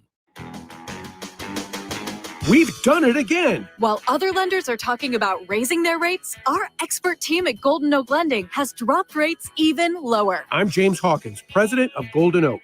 With the low rate of 1.875% and home values at all-time highs, you can get more cash out of your home or eliminate pricey mortgage insurance. Call 314-567-GOLD today to get your refinance started within minutes and make no mortgage payments until next year. After all, our team speaks mortgage and loves translating it for customers. We can save you even more money with our 1.875% rate. Plus, you'll never pay up front for your appraisal at Golden Oak. Call 314-567-GOLD today. Golden Oak Landing, join my blue. NMLS 114937, 1.875% fixed, 2.952% APR, FHA 15-year mortgage with 20% equity and approved credit. Have you always dreamed of a lush green lawn? Get that beautiful curb appeal without the hassle by calling Professional Irrigation Systems. They'll install your new automatic lawn sprinkler system and give you a variety of options and warranties. Don't spend half your day lugging a hose around watering your lawn. Let Professional Irrigation Systems do the work for you. They offer spring activations, backflow testing, mid-season tune-ups, and winterization. Call the pros that have been in business for 20 years. Professional Irrigation Systems. Online at proirrigation.com. It's Mark Reardon for CertaPro Painters, and I just hired CertaPro for another job. This time, it's restaining my deck. They took care of that about 3 years ago. It's time to do it again. But CertaPro can handle any painting job, interior or exterior. These are local painting crews, and each CertaPro Painters business is independently owned and operated. They make the whole process so easy, and for me, the most important thing is I don't have to do the work. To schedule your free estimate, visit CertaPro.com or call 800-GO-CERTA. That's CERTA with a C. CertaPro Painters for your home or business. Proven and trusted experts in painting. Right now, you're hearing all your favorite music on your favorite station. But wait, there's more. More songs from the artists you love on exclusive stations by Odyssey. Just open the Odyssey app and click exclusive stations, then a genre to dive deeper into. A station might be just music, or maybe hosted by Ed Sheeran, Chris Martin, or one of your favorite DJs. Across alternative, pop, country, soft rock, Latin, R&B, kids, and even more. Get more with exclusive stations by Odyssey. Brought to you by Macy's, Geico, and Coke Zero Sugar. Odyssey.com is where you can download the app and listen to 97.1 on your phone. Where St. Louis and beyond comes to talk. The Odyssey app for streaming. 97.1 FM Talk. This hour of the Annie Fry Show is sponsored by The Loading Dock, Riverviews, outdoor dining, live music, and overnight accommodations. Visit GraftonLoadingDock.com. That is exactly what I needed to hear. Thank God someone here knows what they're talking about. That's us. That's right. Gotta love this American ride. Right, you need to take the time and get the full picture. Come on, turn the radio on. It's Saturday and I won't be long. Don't get me wrong. I love the ladies. I mean, they rev my engine, but they don't belong in the newsroom. It is Anchor Man, not Anchor Lady. What do you want from me? I'm not America's sweetheart. Goodness sake, kid. Keep your voice down. Your father's listening to the radio. I'm not America's sweetheart. This is the Annie Fry Show. Welcome back to the Annie Fry Show. Brad Young sitting in this afternoon for Annie. And, one of the things we haven't heard about a lot lately is BLM, Black Lives Matter, the organization. Haven't heard a great deal from them like we did during the last year around the George Floyd incident. So I wanted to reach out to Mike Gonzalez. He's a senior fellow at the Heritage Foundation, author of the new book, BLM, The Making of a New Marxist Revolution. Hey, Mike, welcome to 97.1 FM Talk. Hey, Brad, thanks a lot for having me on. I was just in Missouri a couple of weeks ago. I was in the College of the Ozarks, and I had a great time driving around your state. Listen, even though we don't hear that much about BLM, we live increasingly in a BLM America, and that is a worrisome thing. Well, give us an overview. You give us an overview, because I know I was having a conversation, and that's the reason why I wanted to reach out to you. I was having a conversation with someone the other day who said, yeah, we don't hear from BLM anymore like we used to. And I said, well, that's just because they're more active in ways that aren't necessarily visible. So how is BLM really impacting our country and really our schools at this point in ways that many folks may not be aware of?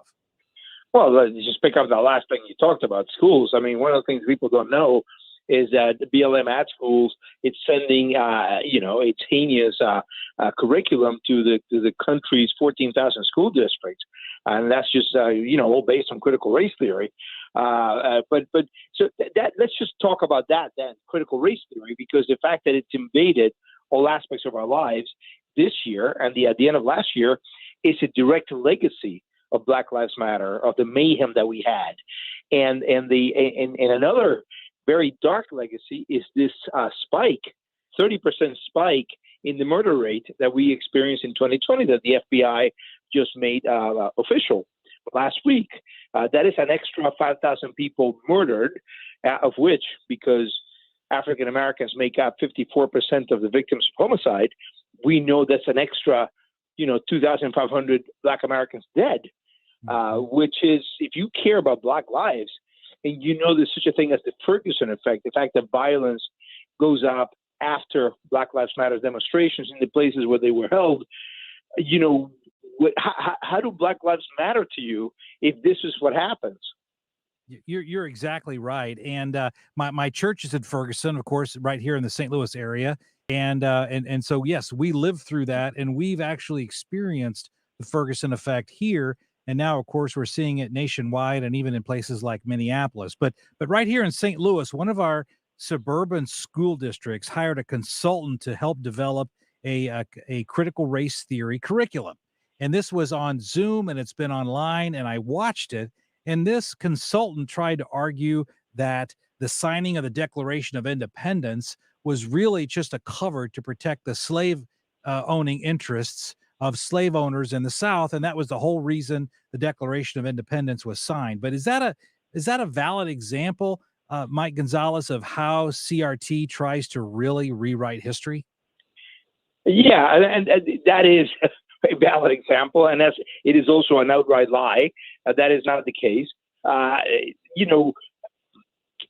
the bottom of critical race theory, people say, "Oh, it's about teaching history." No, it's about teaching many things. Is the fact that reality is just a conceptual basis, and if we change our concepts, reality then changes. And what they pretend is that our conceptual scheme, our superstructure, is racist. So they say racism is not an individual act. It's not something that bad people, sin when they don't follow Christ's teachings of loving one another. It is something that is in our superstructure, which they want to change. They want to change the country. Alicia Garza, the founder of Black Lives Matter, is very clear about this, where she told a bunch of main communists, or rather leftists, not all communists, in 2019, is what we're talking about is changing the way we've organized the country. We need to dismantle the organizing principle of society. Their aims are very ambitious. It doesn't have to do just with teaching history. Is what Black Lives Matter wants to do is change the organizing principle of society. And your listeners should let that sink in. I wrote my book, BLM, The Making of a New Marxist Revolution, because the media is not telling this. The media just it never covered any of this. Yeah, I was having a conversation with a coworker of mine, and we were talking about critical race theory, and his point to me was, well, Brad, I don't understand why you're opposed to critical race theory. Isn't this just the teaching of history that includes important historical facts of African Americans? And I said, no, that's not it. It's really framing a view of the United States and putting the United States in terms of Marxist ideology, that everyone is either an oppressor or the oppressed. And because of events that occurred hundreds of years ago, now today you're still either an oppressor or an oppressed because of the views and actions of people generations ago. Is that a fair refutation of this idea that critical race theory is just changing how we teach history? Yeah, so, see, I don't emphasize the history part because people didn't say what your colleagues said to you. And history is but a small part of it. They teach that we today, that in the words of Richard Delgado, one of the godfathers of critical race theory, racism is included in the ordinary business of society. When you go out to the supermarket, that's racist. Racism is included in all the little things that we do. In society, it must be completely overhauled to change that scheme of things. They hate capitalism. They hate the free trade system. They hate the free market. And they say, because they say that it is racist. Alicia Garza says that. Patrice Couleur say that is another founder and leader of Black Lives Matter. And we're living today with our measurably because of what happened in 2020. Not just are we living with higher murder rates, but we're living with all these things that are places of work. People are being trained now in these anti-racism trainings, which are very racist in themselves. The good thing is the American people are waking up to all this, and they don't like any of it, which is the reason why the Biden administration is threatening to throw the FBI at people. Yeah, that's crazy. Labeling parents as domestic terrorists for simply questioning school districts about their education curriculum when it comes to students. Domestic terrorists. It's outrageous. We're talking to Mike Gonzalez. He's a senior fellow at the Heritage Foundation and author of the new book, BLM, The Making of a New Marxist Revolution. Now, I found, Mike, and you probably know all about this, but last year, the Smithsonian Institute published an online guide called, and I'm quoting, Talking About Race, which included the following, and I'm quoting, values like hard work, self-reliance, being polite, and timeliness are all a product of the white dominant culture. So do you believe that these passively informed Americans are really by and large aware of how CRT is just an effort to redefine and transform our values? It's funny because what they say, and yes, that was a very famous thing that Smithsonian did, and Smithsonian had to eat crow and take it down. It didn't take down the whole training, unfortunately. It took down that part, the most egregious part. And that is classic CRT, the fact that attitudes and behaviors, reside in the category to which you're assigned, which is just false. It's false and disgusting. To tell a black child that love of reading or writing or punctuality are white things, it is one of the worst things we could do. It's a form of child abuse, in my opinion. But so they believe that we are living in an oppressed system right now. There are people who believe in critical race theory, but that we don't know. We don't know that we're being oppressed, and we don't know that there's racism in our system. So we need to be enlightened. We need to be enlightened to their role, as they see it, is to open our eyes and to make us, because we have false consciousness. This is a belief that you and I may think we're happy, you and I may love America, but that's because we have false consciousness. And then their role is to open our eyes to our repression and to how oppressed we are. It is that crazy. They don't. They obviously have never traveled. They haven't been to another country that they can compare the United States to if they think that we're an oppressive society, because we're not. That's just another falsehood. Unbelievable. Well, in your book, and before I jump into your book here for a moment, I was just smiling because I was thinking today that I was reading earlier today that comedian David Chappelle has been accused of exerting white privilege because of his positions with regard to gender. And I just thought that was rather ironic since he's an African-American gentleman, and yet according to the progressive left, he was exhibiting white privilege. But how does your book, Mike Gonzalez, how does your book chronicle the Marxist socialist agenda that we've kind of started to touch on here this afternoon? Well, I mean, first I take a look at start with the founding, because the founding needs to be defended from the false accusations being levied against it. Then I go through the Harlem Renaissance, which was a wonderful thing, in all the attempts by the Soviet Union to really exploit racial divisions here in this country, and the fact that blacks were discriminated, and they didn't get anywhere because Black Americans just wanted to be part of American society. They wanted their right place. They wanted to have their rightful place. They did not want to destroy America. And then I go to the 60s. I go to the 60s, and it really is in the 60s where you have these radicals, these terrorists like the Weather Underground, and communists like Angela Davis, who cut their teeth in the 60s. They're all Marxists, and they are the ones who are now teaching. They are the political influencers, the trainers of Black Lives Matter, either political influencers, intellectual influencers like Angela Davis, or in the case of the Weather Underground, trainers of Patrisse Cullors, for example. Patrisse Cullors, one of the main founders of Black Lives Matter, was recruited and trained by Eric Mann, a former member of the Weather Underground. All of that is in my book. I lay it all out. What I do is I take them seriously. I quote them. I take them at their word, which is what other people do not do. Well, I think it's important because, as we've kind of touched on here today, most folks simply don't understand how CRT, critical race theory, really isn't just the teaching of history. It's really not. It's the phrasing and the view and the transformation of a worldview today as putting people into groups, just like Karl Marx did. And when we're seeing that now, and what do you think when you apply the kind of information that you've chronicled and researched in your book, when you look at how now the Department of Justice is labeling these parents in Fairfax County, Virginia, as domestic terrorists for simply calling on the school board to condemn critical race theory and not include it in the teaching curriculum? Not just in Fairfax County, Virginia, and Loudoun County, Virginia, the whole country. I traveled the country. I have been to like 17 cities in the last 3 months. I've spoken to large groups and small groups from coast to coast. People are up in arms about this. And yes, I think the Biden administration has demonstrated that they will do all it can to side with a very tiny, small percentage of woke people, most of whom, by the way, are very white and very in university accredited. I won't say educated, and it will side with them. I don't know why, what the political calculation here is, but in the case of the Justice Department, it has. The Justice Department, Merrick Garland, who was once sold as a moderate for the Supreme Court, and thank God he never sat there. He's now our Attorney General, and I guess he acted in response to a letter by the National School Board Association, which late last week urged President Biden to use the Patriot Act against these parents. The Patriot Act, as you know, against terrorists, was created to protect us from foreign terrorists.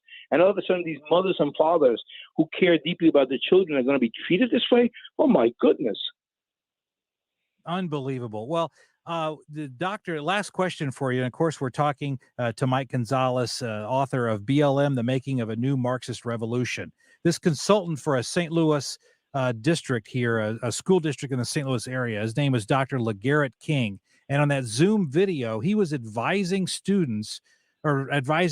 teachers to not use the term critical race theory because Trump supporting parents, and I'm paraphrasing, but that's exactly what he said, Trump supporting parents would object to CRT. So we want you to use the CRT concepts, but only phrase them in terms that won't engender a negative reaction from the parents. Are you seeing that kind of a trend also nationwide when it comes to the advancement of CRT? Oh, sure. The gaslighting is everywhere. They're lying through their teeth. What was his name again? I want to write it down. Dr. LeGarrette King, Lagarrett, King, just like you would think, King. He's with the University of Missouri at Columbia, but he was paid, I believe, a $15,000 fee by a school district here in the St. Louis area to consult them on developing a CRT curriculum. Yeah, it's. I'm gonna look it up right now. It's a great business.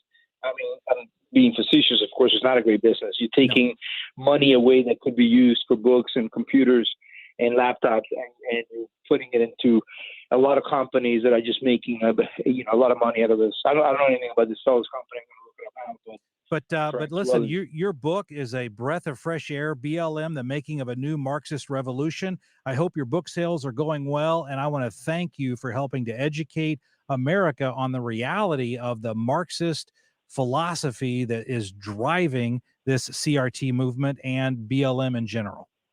That's the reason I wrote BLM, to shine a spotlight where the media would not. And I thank you for giving me the opportunity to talk about it. God bless you, my friend, and good luck. Thanks for joining us this afternoon here on 97.1 FM Talk. Great. Thank you.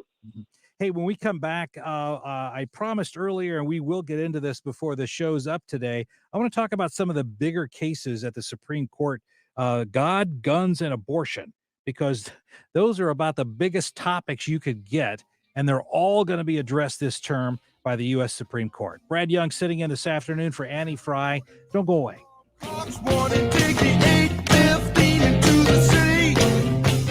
You're listening to The Annie Fry Show. Find the podcast, on-demand audio, and more at 971talk.com/Annie.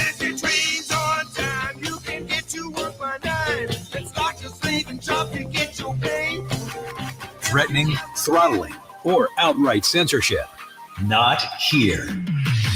This is the place for ideas. 97.1 FM Talk. Right here, right now.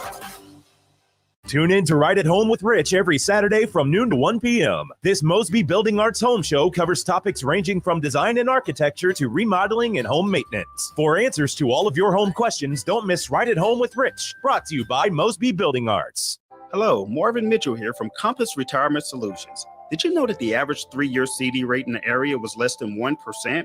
That's why we are excited to offer you several accounts that are short-term and pay better than bank rates. For example, we currently have a 3-year account paying 2.4% and a 5-year account paying 3.5% per year guaranteed.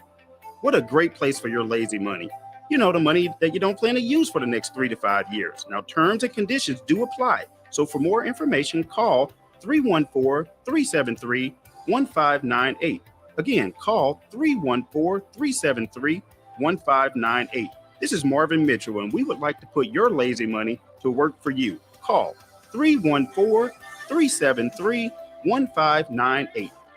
Guarantees are backed by the claims paying ability of the issuing insurance company. Rates can change without notice. Investments and services offered through Compass Retirement Group, a registered investment advisory in Missouri and Illinois. No pain, don't Rhino. Go Rhino Shield. Never paint your house again. Rhino Shield. Never paint again with Rhino Shield. Listen to what a couple of happy customers have to say. My family's business is over 10,000 square feet, and it did not have the curb appeal I wanted. Our building was really faded. You came out, you gave me all of these options that would fit my building. I don't want to have to paint my building again. 25 years is a long time to not have to worry about the outside maintenance of your building as far as paint. That's a no-brainer. That's why Rhino Shield worked for me. What a wonderful job they did. It's beautiful. They were very thoughtful, kind, considerate guys. Appreciate all the work that these two young men did. Call Rhino Shield, 877-25-RHINO, 877-25-RHINO, or 877-25rhino.com. See what we did there?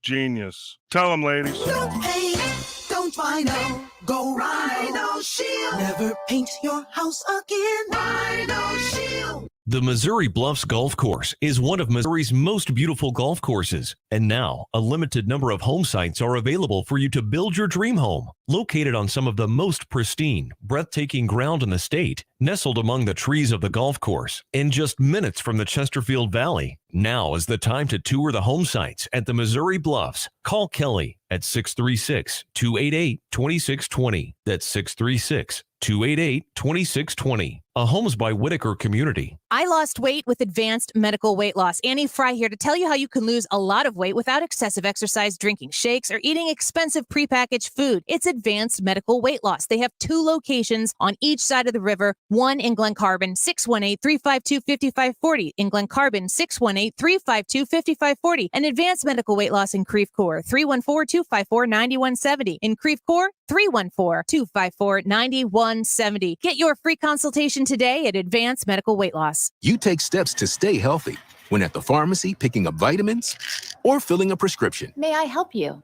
Take another healthy step right now and ask the pharmacist how Prevnar 13 can help protect you from pneumococcal pneumonia, a potentially serious bacterial lung disease. If you're 65 or older, a trip to the pharmacy is a lot more pleasant than a trip to the hospital because of pneumococcal pneumonia. Help protect yourself with the Prevnar 13 pneumococcal 13-valent conjugate vaccine, diphtheria CRM 197 protein. Prevnar 13 is approved for adults to help prevent infections from 13 strains of the bacteria that cause pneumococcal pneumonia. Prevnar 13 does not protect against all strains of the disease. Stop by the pharmacy today and ask about Prevnar 13. Learn more at Prevnar13.com. Don't get Prevnar 13 if you have had a severe allergic reaction to the vaccine or its ingredients. Adults with a weakened immune system may have a lower response to the vaccine. The most commonly reported side effect was pain at the injection site. For additional common side effects and full prescribing information, please call 1-866-694-9300 or visit Prevnar13.com. I'm through standing in line, the clubs I'll never get in. It's like the bottom of the ninth, and I'm never gonna win this. Life hasn't turned out quite You're listening to the way The I Annie want Fry to Show. be. Follow Annie on Twitter at Annie Fry Show. New house on an episode of Cribs, and a bathroom I can play baseball in, and a king-size tub big enough for 10 plus. Welcome back to the Annie Fry Show. Brad Young sitting in today, and again, we're having these great conversations off the air, and I'm thinking, hey, let's save it for the air. Let's this do is it. great. So what was your question, Ryan? So we just listened to that ad for a vaccine, and I've wondered this actually for a month or so, but I didn't know who to ask. And I said, Brad, I don't know if this is your area, but can you answer this question? Why, when you hear ads for vaccines like we just heard, do you have all of these, the fast talk at the end that I call the legal talk, may cause blah, blah, blah, blah, see your doctor and blah, blah, blah, blah, blah. Well, that's not at the end of all the COVID vaccine commercials. Is that because of emergency authorization? But now apparently it's non-emergency authorization, or is it? Why the difference? They're both vaccines. Well, I don't know necessarily the difference between the vaccines, but generally speaking, you cannot sue a vaccine manufacturer in either state or federal court if you have damages. Like, for example, and I'm going to use this phrase. You think I'm using it gratuitously, and I'm not. There was a story that came out last week that said one of the effects of COVID is restless anal syndrome. Oh, yeah. Okay. I talked about that. I know. I heard you. Yeah, you that didn't escape Ryan. I know. I know. I was teasing him about it. I think I emailed you about it because you mentioned you might get fired. I told you I'd represent you at a reduced rate. Yeah. So, but generally speaking, under federal law, vaccine manufacturers are immune from liability. They're immune. So if you have a reaction to the vaccine and you file a lawsuit against Pfizer or Moderna, that's going to be dismissed instantly because they have immunity under federal law. And so when you hear all of these other drug commercials for whatever drug or medication that they're advertising, they have to give you all the disclaimers and all the could cause this and could cause that, could cause whatever. They do that because they can be sued under both state and federal law, but the vaccine manufacturers cannot. Why? Well, here's the concept. And then I want to completely go in a different direction and tell you and show you how I tie these things into another area of the law. The concept is this: a vaccine is so critical to our country that if a manufacturer was concerned about the potential liability, then they may not make the vaccine. And so if it's critical for our nation, if it's critical for the country, then at that point, that is more important than if someone has some damages as a result of taking the vaccine. So there is a federal fund, and generally speaking, I think it even applies to COVID, although I was only aware of this before COVID, but a few pennies out of the cost of every vaccination goes into a fund that people can actually apply towards and to receive compensation if they get a negative reaction from a vaccine. That was going to be my question. It's like, so what course does somebody have if they have a bad reaction? And then this is for any vaccine? For any vaccine that falls under this particular federal liability shield. Okay. And so there is a fund for people that have problems, but they have to sue the fund, not the company. And the fund is paid for out of the proceeds of the sale of the vaccine itself. And so again, the idea is that the creation of the vaccine is so important that we don't want to put manufacturers in a position of saying, well, if we're going to get sued for it, we're not going to make it. And then it would literally hold the country hostage. Seems weird that that wouldn't apply to all medicines, or at least medicines that apply to a certain percentage of people. It doesn't. It really only applies to vaccines. Now, I've used that same argument to support what we should do with regard to electric cars. And he's got, what? There's nothing in relation with vaccines and electric cars. But here's the problem with not just electric cars, but driverless cars. So if you've got a Tesla and it's in automatic mode, and that your Tesla runs into a Ford that's being driven by their own AI system, who's at fault for that? Okay. Who's at fault? I don't know. Two computers ran into each other. How are we going to determine this from a legal perspective?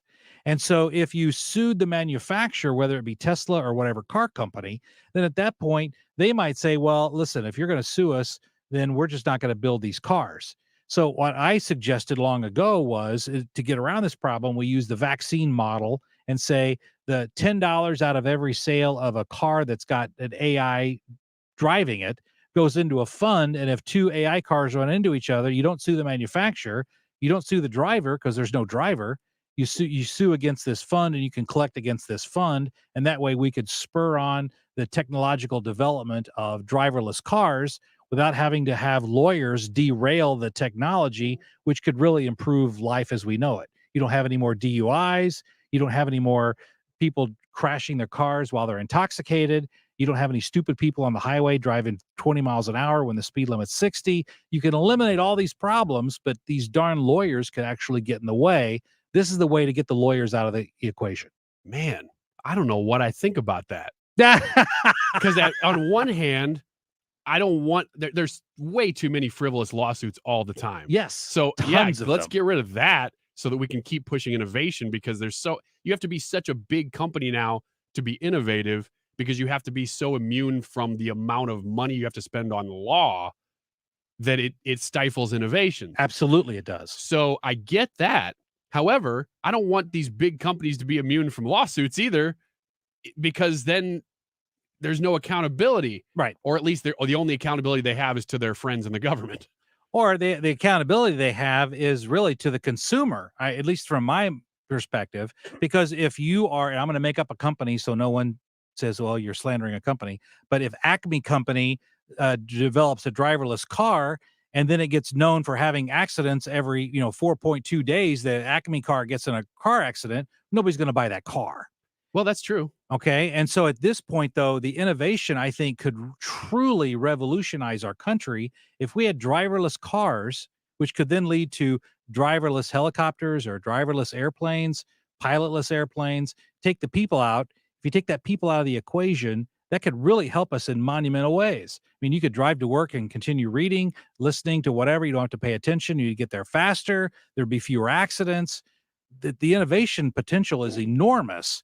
But if Acme Company is going to get sued every time their car runs into something, they're going to say, you know what, I don't want to face the liability. That's what Ford did with the Ford Pinto.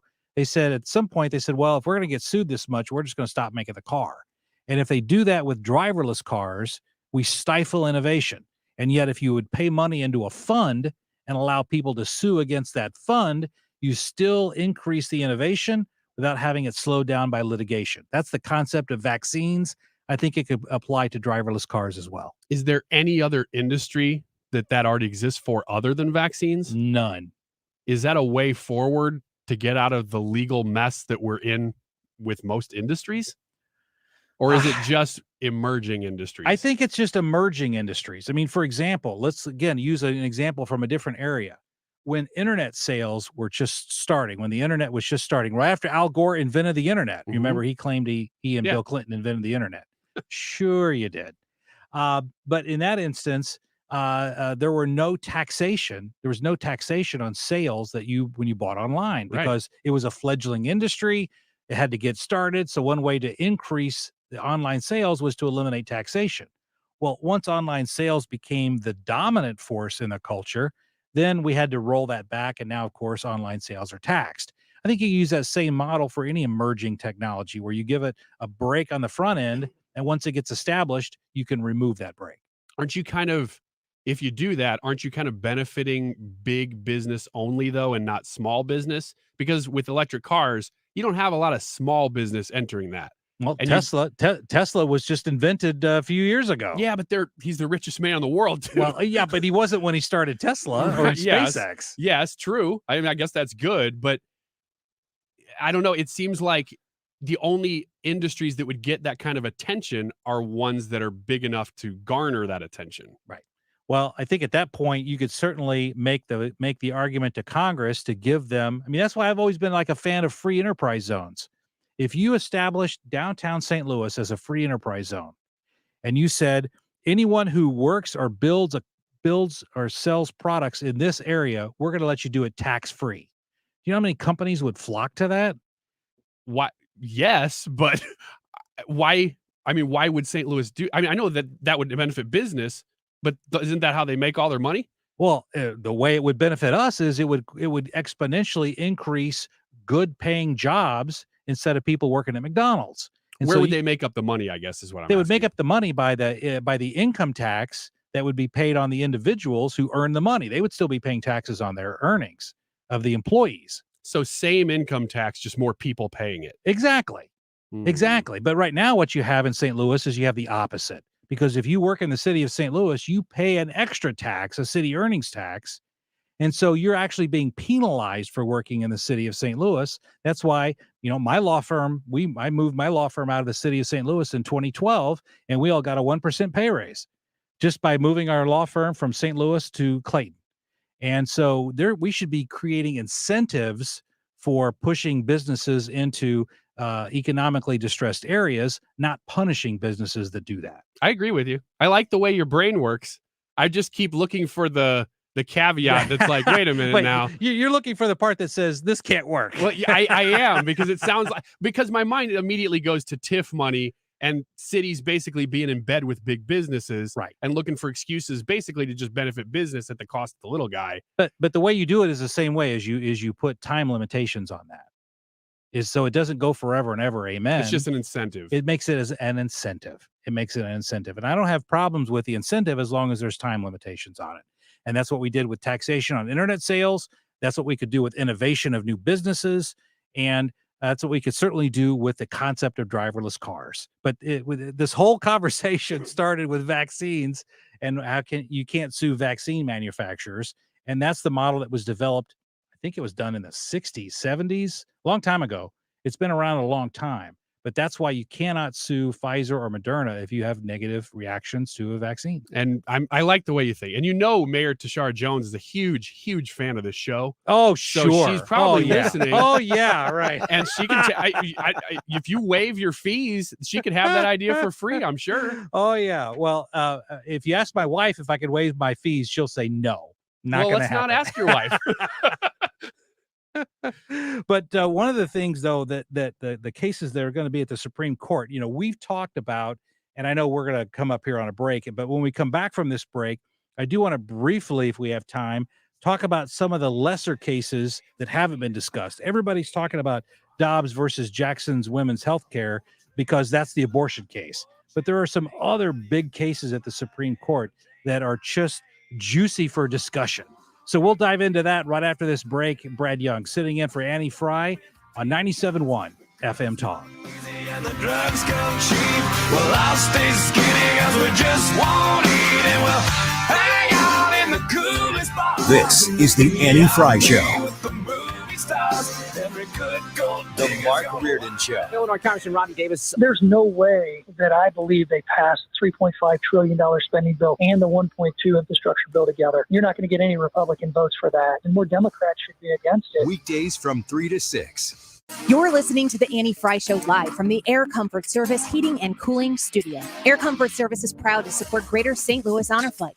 Sign your veteran up for their honor flight today at gslhonorflight.org. And for free HVAC estimates, visit aircomfortservice.com. Do you have a big project in your future in your home? Maybe it's not even that big of a project, but you know you need to get it done and you want it to be done right. Lakeside Renovation and Design is ready to take your phone call. Functional, beautiful homes without the hassle. And they are proud to be able to say that. They want you to make sure that you can come home to a place that you love. And you've got that area in your home right now. It's your kitchen. It's the way you have to move around in your kitchen if there are more than one people cooking, or it's your master bath, the way you have to share space at an inconvenient time when you're trying to get ready and you need to get going. Have them come to your home and have them give you the solution you've always dreamt of, so that when you come home and you get to use that space, it's a space that you absolutely love. It's home, after all, isn't it? Reach out to Lakeside Renovation and Design and see how that they can help you. They have a lifetime workmanship warranty on top of the manufacturer's warranty, which you are going to be very, very confident when you use their services that you are going to get the service, the product, the project that you need. Call them at 636-978-5000. Find them online at lakesidерenovationanddesign.com.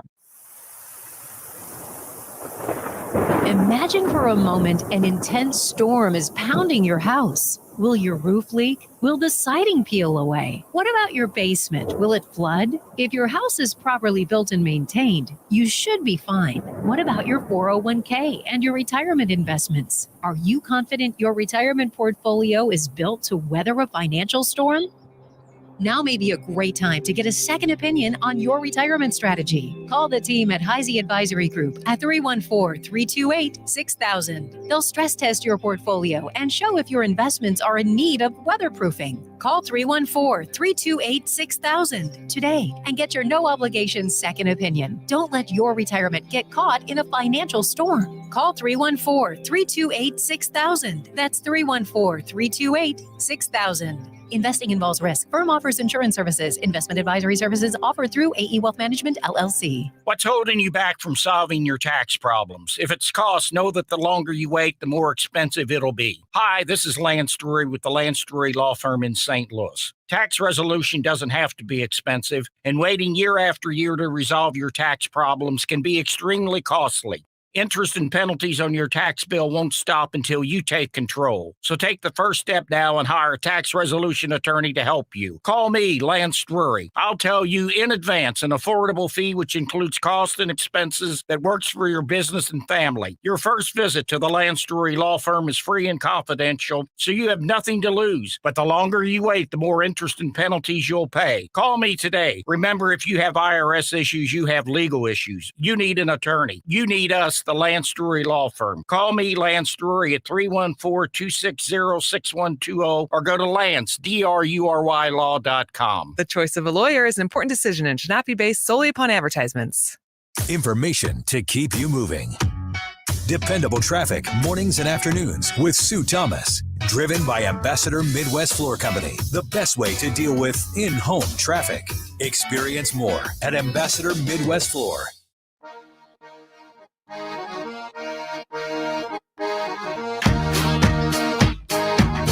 You're listening to The Annie Fry Show. Follow Annie on Twitter at Annie Fry Show. Come with me now. Come with me now.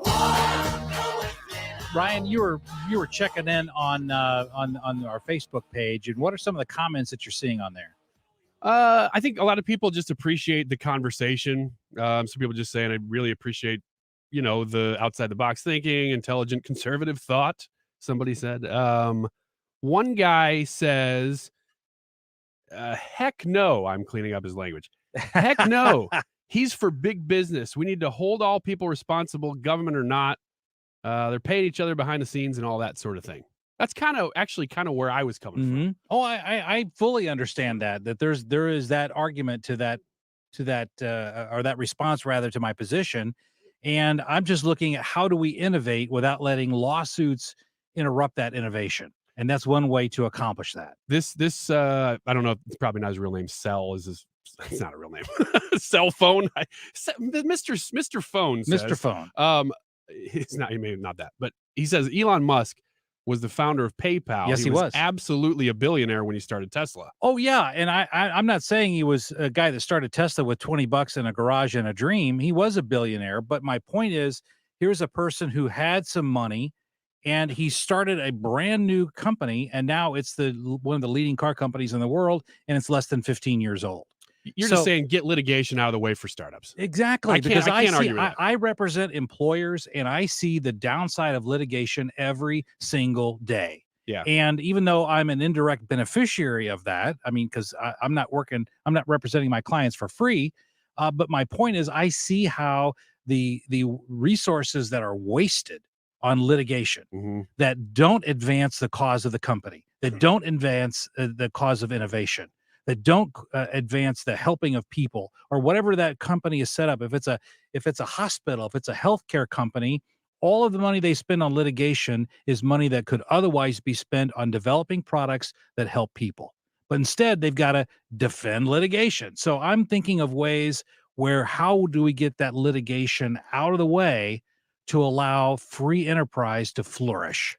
And it does hurt the little guy the most, because people like Elon Musk or people that come from a lot of money, they can weather that with startups. Absolutely. But there's a great example. There's somebody here right in town, I won't say the name of the business, but they're a bumper car mini golf place, and done events with them and stuff before, different things. I got to talk to the owner one time, and I don't know how the subject came up, but she said, you wouldn't believe how many lawsuits we get from people saying, oh, my friend swung a golf club and hit me, or I tripped on your skee ball and did whatever, as if that's that place's fault.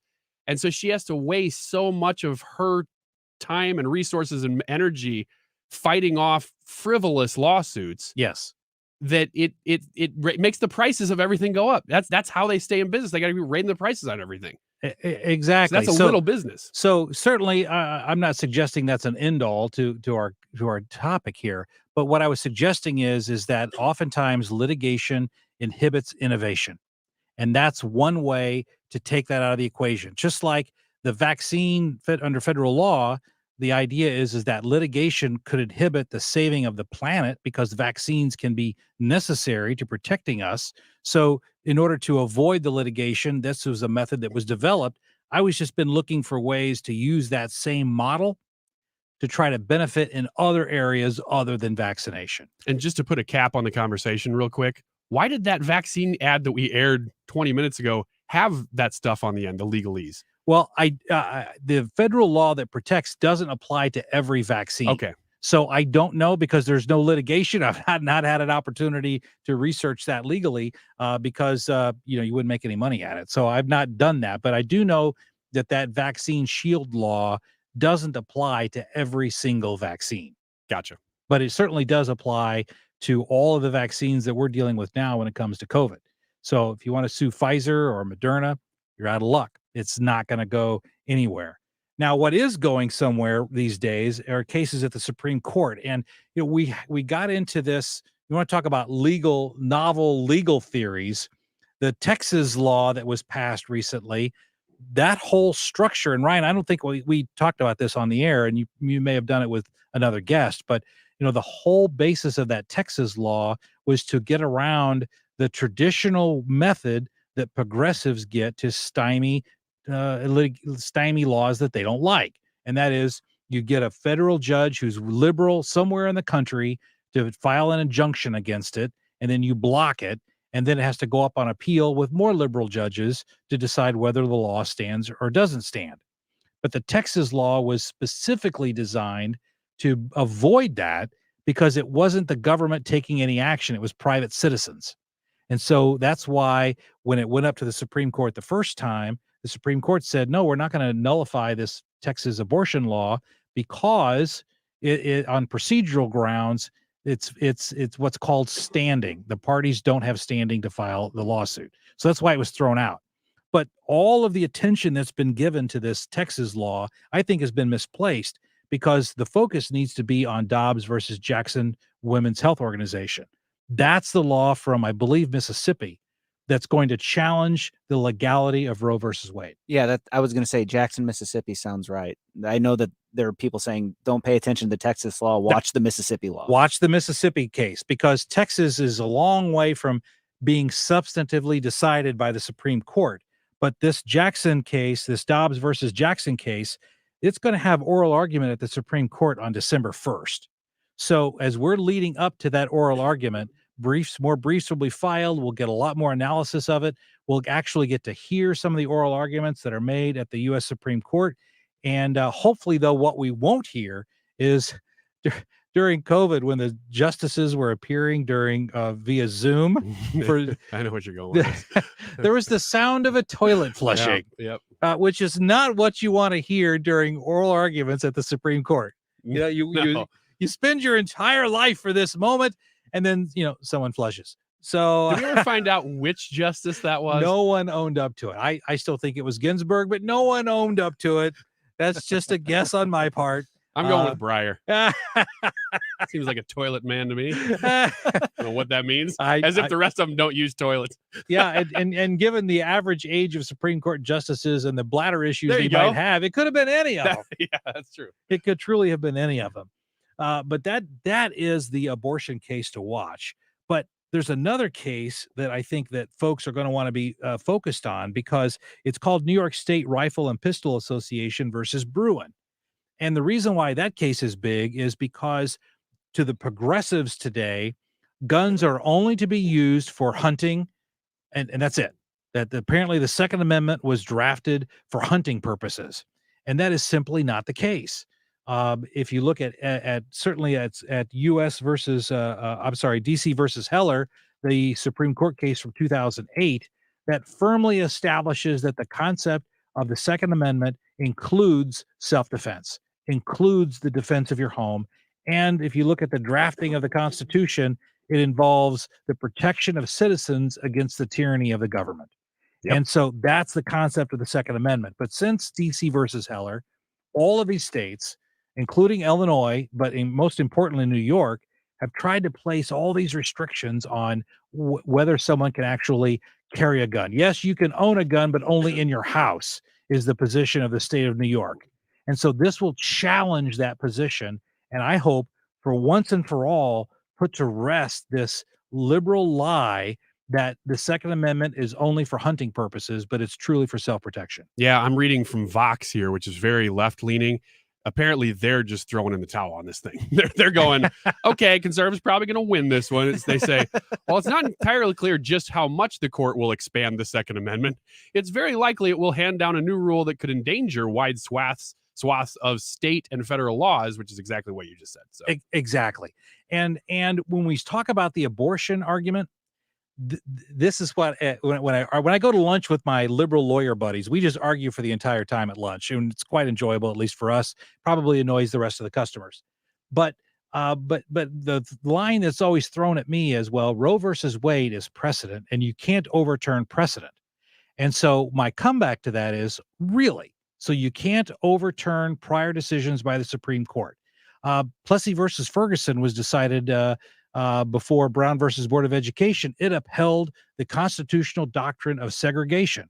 Aren't you glad that Brown versus Board of Education overturned Plessy versus Ferguson? Well, yeah. Oh, so you are in favor of overturning cases, just not ones that you disagree with. Is that really what I'm hearing? Oh, Brad, come on. I don't want to hear that.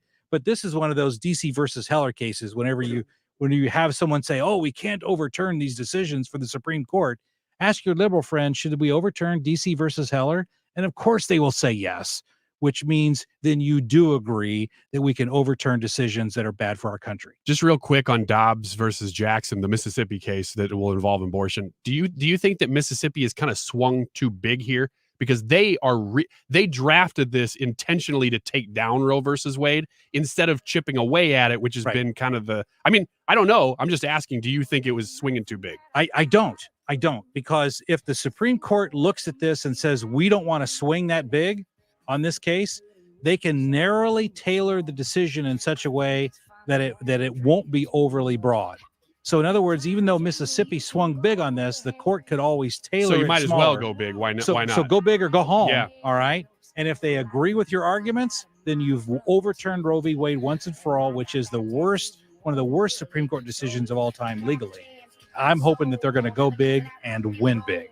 Oral arguments set for December 1st. Hey, Brad Young in this afternoon for Annie Fry. Thanks for sticking with us. Mark Reardon coming up right after this on 97.1 FM Talk. Mark Cox here. If it's time to sell your home, you need to talk to my friend Gloria Liu with GL International Realty and the Caldwell Banker Premier Group. Check this out. Gloria sold a home on Sulphur Avenue in St. Louis for $14,000 over asking price in just one weekend. That was almost 10% over the asking price. Tom and Marion were thrilled. They dealt with Gloria Liu. She sold their home in South County for $16,000 over asking price with multiple offers in just 2 days. Who you work with makes a big difference. That's why you need to have Gloria Liu on